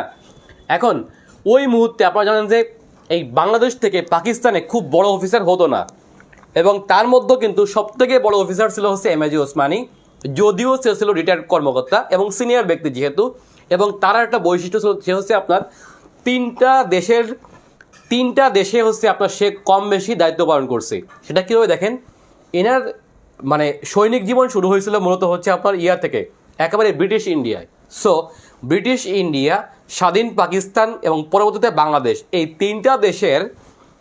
তিনটা দেশের মানে হচ্ছে সেনাবাহিনীতে কাজ করার তার দক্ষতা ছিল, সেটা হচ্ছে আপনার MAG ওসমানীর। এবং তিনি কিন্তু আর কি ভারত পাকিস্তান যুদ্ধের সময় সেভাবে সরাসরি যুদ্ধ করছিল, সো তার একটা যুদ্ধের একটা এক্সপিরিয়েন্সও ছিল। সো একজন সিনিয়র কর্মকর্তা হিসেবে তাকে হচ্ছে আপনার এই মুক্তিযুদ্ধের প্রধান সেনাপতি করেন হচ্ছে আপনার আমাদের তৎকালীন প্রধানমন্ত্রী মুক্তিযুদ্ধের সময়, সেটা হচ্ছে আপনার তাজউদ্দিন আহমেদ, ঠিক আছে, সব থেকে সিনিয়র। এখন দেখেন যে এনার পরবর্তীতে মুক্তিযুদ্ধে দ্বিতীয় যে ব্যক্তি দায়িত্বটা আছে সেটা হচ্ছে MA রব। সেটা হচ্ছে কে বলুন তো? MA রব। ইনি ছিলেন কিন্তু সেনাপ্রধান। আমাদের মুক্তিযুদ্ধে সেনাপ্রধান ছিল কে? সেটা হচ্ছে MA রব। MA রব। আচ্ছা MA রবের ভূমিকাটা কি? সেও কিন্তু একজন উল্লেখযোগ্য কর্মকর্তা ছিল, ইনি ছিল কর্নেল, এটাও কিন্তু ওই সময় সর্বোচ্চ পদ কর্নেল। আর বাকি যে ব্যক্তিগুলো ছিলেন মুক্তিযুদ্ধে যারা হচ্ছে সেক্টর কমান্ডার অথবা সাব সেক্টর কমান্ডার, এদের প্রত্যেকেই কিন্তু আপনার মেজরের উপরে কেউ ছিল, হয় মেজর না হলে ক্যাপ্টেন। আপনারা দেখবেন খেয়াল করে, প্রায় প্রত্যেকে মেজর না হলে ক্যাপ্টেন। যেমন খালেদ মোশাররফ, এটিএম হায়দার, তারপর হচ্ছে আপনার নাজমুল হক, তারপর হচ্ছে জিয়াউর রহমান, আরও যারা ছিলেন তারা প্রত্যেকে ছিল হচ্ছে আপনার মিনিমাম হচ্ছে আপনার ক্যাপ্টেন অথবা হচ্ছে আপনার মেজর। সো এই মুক্তিযুদ্ধের সময় হচ্ছে আপনার এই দুই ব্যক্তি ছিল সবচেয়ে সিনিয়র, এমএজি ওসমানী রিটায়ার কর্মকর্তা, তারপর ছিল হচ্ছে এম এ রব। সো এম এ রব হন সেনাপ্রধান, আর পাপা টাইগার খ্যাত এমএজি ওসমানী হন সমগ্র সেনাপতি। ঠিক আছে, এই আর মুক্তিযুদ্ধের সর্বাধিনায়ক যেহেতু রাষ্ট্রপতি, কারণ হচ্ছে রাষ্ট্রপতির নামেই হচ্ছে আপনার মূলত একটি যুদ্ধ পরিচালিত হয়। সো মুক্তিযুদ্ধের সর্বাধিনায়ক ছিল হচ্ছে আপনার বঙ্গবন্ধু শেখ মুজিবুর রহমান, সর্বোচ্চ ব্যক্তি। ঠিক আছে, এটা হচ্ছে আমাদের মোটামুটি এই দিকটা আপনারা দেখলেন। আচ্ছা, এরপরে চট্টগ্রামের ভূমিকা তো বললামই। এখান থেকে ছিল স্বাধীন বাংলা বেতার কেন্দ্র। এই স্বাধীন বাংলা বেতার কেন্দ্র থেকে হচ্ছে আপনার স্বাধীনতা ঘোষণা পাঠ হয়, অনেকে পাঠ করেন। তার মধ্যে উল্লেখযোগ্য ছিল হচ্ছে আপনার এম এ হান্নান, বেলাল মোহাম্মদ এবং জিয়াউর রহমান। ঠিক আছে, এখানে নিয়ে তর্ক বিতর্ক আছে, যাই হোক। তাহলে চট্টগ্রাম এটা। আচ্ছা, এরপর একটু আসি আমি মংলা আর এইদিকে বঙ্গোপসাগর। দেখেন যে মুক্তিযুদ্ধে 10 নং সেক্টর ছিল মূলত নৌ সেক্টর। এই নৌ সেক্টরে অন্তর্ভুক্ত ছিল 3টা বিষয় মনে রাখবেন উল্লেখযোগ্য। একটা হচ্ছে বঙ্গোপসাগর, একটা হচ্ছে চট্টগ্রাম বন্দর। চট্টগ্রাম না কিন্তু মনে রাখতে হবে, মুক্তিযুদ্ধে চট্টগ্রাম হচ্ছে 1 নং সেক্টরে, মনে রাখবেন। ওকে, মুক্তিযুদ্ধে সমগ্র চট্টগ্রাম মানে এখান থেকে শুরু করে ফেনী নদী থেকে শুরু করে সমগ্র চট্টগ্রাম, পার্বত্য চট্টগ্রাম, কক্সবাজার অঞ্চলটা ছিল 1 নং সেক্টরে, কিন্তু চট্টগ্রাম বন্দর ছিল কিন্তু 10 নং সেক্টরে। ইউ হ্যাভ টু বুঝতে হবে, ঠিক আছে, এইগুলো যেন ভুল করা যাবে না। তাহলে মুক্তিযুদ্ধে চট্টগ্রাম 1 নং সেক্টরে আর চট্টগ্রাম সমুদ্র বন্দর ছিল 10 নং সেক্টরে, মনে রাখতে হবে। আচ্ছা দেখেন, মুক্তিযুদ্ধে মোংলা অথবা চালনা, এর আগে নাম ছিল কি চালনা, বর্তমান নাম কি মোংলা। এই যে মোংলা অথবা চালনা সমুদ্র বন্দর ছিল হচ্ছে আপনার মূলত নৌ সেক্টর, অর্থাৎ 10 নং অন্তর্ভুক্ত। ঠিক আছে, কিন্তু মংলা সহ বাগেরহাট, খুলনা ছিল কিন্তু আপনার কখনো 8 কখনো 9। সো বুঝতেই পারছেন সেক্টরের বিষয়টা তো আপনার মনে রাখতে হবে। তাহলে মুক্তিযুদ্ধ 10 নং সেক্টর কি ছিল? সমগ্র বঙ্গোপসাগর প্লাস চট্টগ্রাম সমুদ্র বন্দর এবং মংলা সমুদ্র বন্দর ছিল এই 10 নং অন্তর্ভুক্ত। ঠিক আছে, মুক্তিযুদ্ধে যশোরটা কি? আচ্ছা, মুক্তিযুদ্ধে যশোর ছিল প্রথম শত্রুমুক্ত জেলা। ঠিক আছে, মুক্তিযুদ্ধে যশোর ছিল প্রথম শত্রুমুক্ত জেলা, যেই জেলায় নেতৃত্ব দেন হচ্ছে আপনার আমাদের দেশের প্রথম যিনি বীর বিক্রম, তিনি হলেন কর্নেল শহীদ নাজমুল হুদা। কি বলতো? কর্নেল নাজমুল হুদা অথবা MN হুদা। ইনি হলেন প্রথম শত্রুমুক্ত জেলা যশোরের নায়ক, এবং যার ডান হাত ছিল সিপাহী, আচ্ছা আমাদের বীর শ্রেষ্ঠ ছিল একজন, ওনাকে সেভ করতে যেয়ে তিনি হচ্ছে নিহত হন। তার নাম ছিল হচ্ছে আপনার, আচ্ছা মেহেরপুরে কে নিহত হন মনে আছে কিনা আপনাদের? আচ্ছা, এটা হলো তাহলে যশোর। ঠিক আছে, যশোরের ভূমিকা মনে রাখবেন। প্রথম শত্রুমুক্ত জেলা গাজীপুর। গাজীপুর থেকে প্রথম কি প্রতিরোধ শুরু হয়। ঠিক আছে, আচ্ছা মেহেরপুর ছিল মোটামুটি যুদ্ধের সময়ে মোটামুটি শত্রুমুক্ত, মানে এখানে পাকিস্তানের খুব বেশি একটা যুদ্ধ হয়নি বিধায় এই বাংলাদেশের যেই প্রবাসী সরকার, এই প্রবাসী সরকার শপথ গ্রহণ করে হচ্ছে আপনার এই মেহেরপুর জেলার, তখনকার কিন্তু মেহেরপুর জেলা ছিল না, তখন জেলা ছিল মূলত কুষ্টিয়া। এই কুষ্টিয়া জেলার মেহেরপুর মহকুমার, বর্তমানে মেহেরপুর জেলার আবার সীমান্তবর্তী একটি জায়গার নাম হলো মুজিবনগর। এই মুজিবনগরে হচ্ছে আপনার, মুজিবনগর তখন নাম ছিল না, তখন নাম ছিল হচ্ছে আপনার বৈদ্যনাথতলা। এই বৈদ্যনাথতলার আমবাগানের নাম হয়ে গেল মুজিবনগর, যেহেতু মুক্তিযুদ্ধের প্রধান ব্যক্তি বঙ্গবন্ধু, সো তার নামে করা হলো মুজিবনগর। ঠিক আছে, এটা হলো মুজিবনগর। আচ্ছা, এখন দেখেন কলকাতা। মুক্তিযুদ্ধে কলকাতার ভূমিকাটা কি?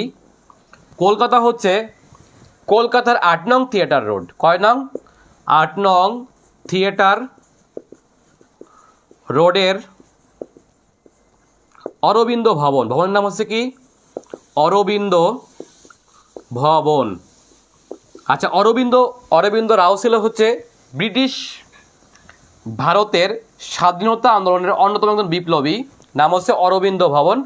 এই অরবিন্দ ভবনটা মূলত হচ্ছে অরবিন্দর জন্ম, অর্থাৎ অরবিন্দ একজন স্বাধীনতার নায়ক ভারতের। এই অরবিন্দর মামা বাড়ি ছিল হচ্ছে এই ভবনটা, এবং সেই ভবনটা ছিল মূলত 8 নং থিয়েটার রোড, যেটি হচ্ছে বর্তমান শেক্সপিয়ার রোড। বর্তমান কি রোড? Shakespeare road.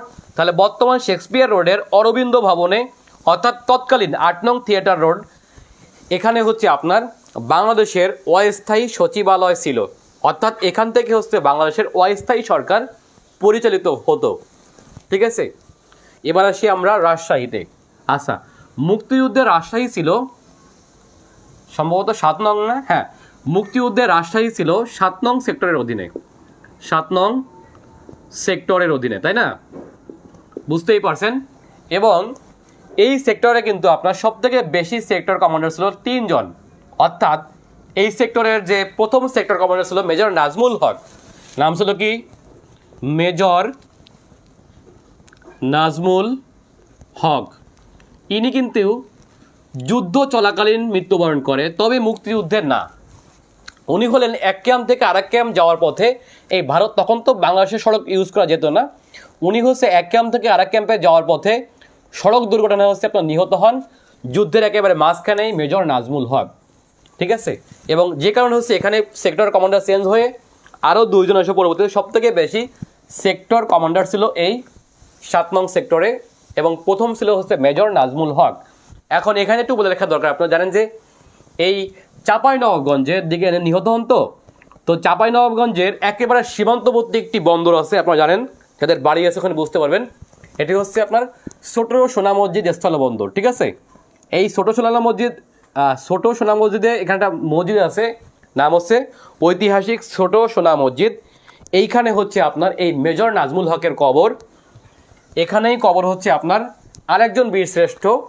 ইনি হচ্ছেন বীরশ্রেষ্ঠ না, কিন্তু ইনি হলেন আপনার মুক্তিযুদ্ধের একজন সেক্টর কমান্ডার। আর এনার কবরের পাশেই কবর হচ্ছে ক্যাপ্টেন মহিউদ্দিন জাহাঙ্গীর। কার কবর? ক্যাপ্টেন মহিউদ্দিন, এটা আমি দেখে আসছি। ক্যাপ্টেন মহিউদ্দিন জাহাঙ্গীরের কবরের পাশেই হচ্ছে মেজর নাজমুল হকের কবর। কারণ ক্যাপ্টেন মহিউদ্দিন জাহাঙ্গীর হয়তো জানছিল তিনি মারা যাবেন, এবং তিনি বলে গেছিলেন মৃত্যুর আগে যে আমার কবরটা যেন ওর কবরের পাশে হয়। ঠিক আছে, এবং এখানেই হচ্ছে আপনার কবর। এই ছোট সোনা মসজিদের প্রান্তরে কবর হচ্ছে আপনার বিখ্যাত বাংলার একসময় বিখ্যাত সুলতান, নাম হচ্ছে সুলতান, ওনার জন্য কি, ফখরুদ্দিন মোবারক শাহ না কার জন্য কবর আছে এখানে, নাকি মোবারক শাহ, আলাউদ্দিন হোসেন শাহ, সরি ভুল বললাম, আলাউদ্দিন হোসেন শাহ। আপনারা ইতিহাসে নাম জানেন, আলাউদ্দিন হুসেন শাহী বংশের অন্যতম রাজা। এই আলাউদ্দিন হোসেন শাহ প্লাস মেজর নাজমুল হক প্লাস ক্যাপ্টেন মহিউদ্দিন জাহাঙ্গীর, এই 3 জনের কবর একেবারে পাশাপাশি, ঐতিহাসিক কবর। ঠিক আছে, আচ্ছা, এটা আমরা মনে রাখবো। এবার একটু আসি আমরা ঢাকা। দেখেন, মুক্তিযুদ্ধের ঢাকা শহর ছিল মূলত 2 নং সেক্টরে, এবং এই 2 নং সেক্টরের কমান্ডার ছিলেন যিনি ব্যক্তি, তিনি হলেন 2 জন বিখ্যাত ব্যক্তি। একজন হচ্ছে মেজর বা পরবর্তী ব্রিগেডিয়ার খালেদ মোশাররফ। ঠিক আছে, আর হচ্ছে এটিএম হায়দার, নামটা খুবই সুন্দর। দেখেন, এই ব্যক্তি কিন্তু মুক্তিযুদ্ধের অন্যতম একজন কম বয়সী সেক্টর কমান্ডার। আপনি জানেন কি না, মেজর এটিএম হায়দারের বয়স তখন ছিল মাত্র 24 বা 25 বছর হবে। এবং বলে রাখা দরকার, তিনি শুধু একাই মুক্তিযুদ্ধে অংশগ্রহণ করেননি, তার ছোট বোন ছিল ডাক্তার, এবং সেই ব্যক্তির এনার বোনের নাম কি বলুন তো? মেজর এটিএম হায়দার এই সেক্টরে যুদ্ধ করে, এবং সেক্টরে ছিল সেক্টর কমান্ডার। এবং এই এটিএম হায়দারের বোনের নাম হচ্ছে ক্যাপ্টেন সেতারা। আপনারা জানেন কি না, ক্যাপ্টেন সেতারা, এই ক্যাপ্টেন সেতারাকেও মুক্তিযুদ্ধে যেহেতু আপনার ওই মুহূর্তে ইনি ছিল ডাক্তার, কিন্তু মনে রাখতে হবে ডাক্তার ক্যাপ্টেন সেতারা, মনে রাখবেন ডাক্তার ক্যাপ্টেন সেতারা। আপনারা জানেন যে ইনি হলেন এটিএম হায়দারের বোনের নাম। ঠিক আছে, এবং এই ক্যাপ্টেন সেতারা কিন্তু বাংলাদেশের একজন খেতাবপ্রাপ্ত নারী মুক্তিযোদ্ধা। বলেন তো তার খেতাবের নাম কি? আচ্ছা, ক্যাপ্টেন সেতারা এবং তারামান বিবি, এই দুইজন হলেন আমাদের মুক্তিযুদ্ধের নারী বীর প্রতীক। কি বলেন তো? বীর প্রতীক, ঠিক আছে। এবং দেখেন যে এই এটিএম হায়দার এবং খালিদ মোশাররফ এনাদের এই 2 নং সেক্টর থেকে অর্থাৎ ঢাকা থেকে আরেকটি এখান থেকে একটি মানে সুইসাইড স্কোয়াড চালু হয় এবং এনাদের নেতৃত্বে হচ্ছে আপনার এই সুইসাইড স্কোয়াডটি নাম হয় হচ্ছে ক্র্যাক প্লাটুন। কি বলুন তো? বলা হয়েছে ক্র্যাক প্লাটুন, নাম কি জানো? আচ্ছা, ক্র্যাক প্লাটুন এটি কিন্তু তৎকালীন ঢাকা বিশ্ববিদ্যালয় এবং তৎকালীন বুয়েটের কতিপয় মেধাবী ছাত্ররা তৈরি করছিল হচ্ছে এই সংগঠনটি। সরি, এটা হচ্ছে সুইসাইড স্কোয়াড ছিল। এই ক্র্যাক প্লাটুনটা হচ্ছে আপনার বানানটা ভুলে গেছি। আচ্ছা, ক্র্যাক প্লাটুন, ঠিক আছে। ও কয় র, সরি, হ্যাঁ, ক্র্যাক প্লাটুন, ঠিক আছে। এই ক্র্যাক প্লাটুন কিন্তু আপনার 2 নং সেক্টরের ছিল একটা সুইসাইড স্কোয়াড। আচ্ছা, ক্র্যাক প্লাটুন মূলত কি? এটা হচ্ছে একটি সুইসাইড, একেবারে যে কোনো রিস্ক নিবে, সুইসাইড স্কোয়াড, ঠিক আছে। এই সুইসাইড স্কোয়াডটি গড়ে তুলছে যারা, এর মধ্যে উল্লেখযোগ্য হচ্ছে আমাদের দেশের একজন বিখ্যাত সাহিত্যিক এবং বুদ্ধিজীবী জাহানারা ইমামের সন্তান শহীদ রুমি। এখানকার উল্লেখযোগ্য অন্য সদস্যরা হচ্ছে, এবং জানেন যে আপনার এই শহীদ রুমিকে নিয়ে জাহানারা ইমাম যেই উদ্বেগের কথা প্রত্যেকদিন লিখতো, ডায়েরি লিখতো, সেই ডায়েরিটি কিন্তু আমাদের ইতিহাসের একটি বিখ্যাত সম্পদ এবং তার নাম হলো কি? সেটা কি বলতো? 71-এর দিনগুলো, নাকি, তাই না? হ্যাঁ, 71-এর দিনগুলি। আচ্ছা, এটার লেখককে জাহানারা ইমাম। এটা হচ্ছে এই জাহানারা ইমামকে, ইনি হলেন শহীদ রুমির মাতা, ঠিক আছে, মনে রাখতে হবে। শহীদ রুমির মা হচ্ছে জাহানারা ইমাম, যেই ব্যক্তি হচ্ছে নিজে মুক্তিযুদ্ধে অংশগ্রহণ করছে, তার সন্তানকে মুক্তিযুদ্ধে পাঠাইছে এবং তার হাজব্যান্ডকেও মুক্তিযুদ্ধে পাঠাইছে।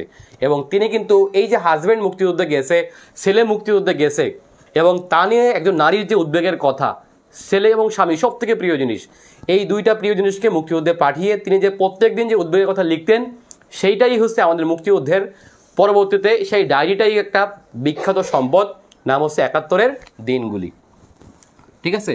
যদিও শহীদ রুমিকে হারাতে হয়েছে জাহানারা ইমামকে, আপনারা জানেন। আচ্ছা, এরপরে হচ্ছে আরেকজন ব্যক্তির নাম আসবে, সেটা হচ্ছে আপনার আজাদ, শহীদ আজাদ। আপনারা জানেন যে এই আজাদকে নিয়ে আনিসুল হকের একটা উপন্যাস আছে মা। আজাদও কিন্তু মুক্তিযুদ্ধে নিহত হয়েছে। আজাদের মা ভাত খেত না, এরপরে জানেন কি না আপনারা? আজাদ ভাত খাওয়ার চাইছিল, পরবর্তীতে সে ভাত খেতে পারেনি, তার আগেই সে মারা গেছে। সো এই আজাদকে নিয়ে আনিসুল হকের একটা বিখ্যাত উপন্যাসের নাম হচ্ছে মা। কি বলেন তো? মা, নাকি আজাদের মা, কি যেন একটা হবে এরকম, আজাদ, ঠিক আছে। আচ্ছা, এই ক্র্যাক প্লাটুনের অন্যতম একজন সদস্য ছিল হচ্ছে বর্তমান আওয়ামী লীগের প্রেসিডেন্ট মেম্বার, তার নাম হচ্ছে আপনার মোফাজ্জল চৌধুরী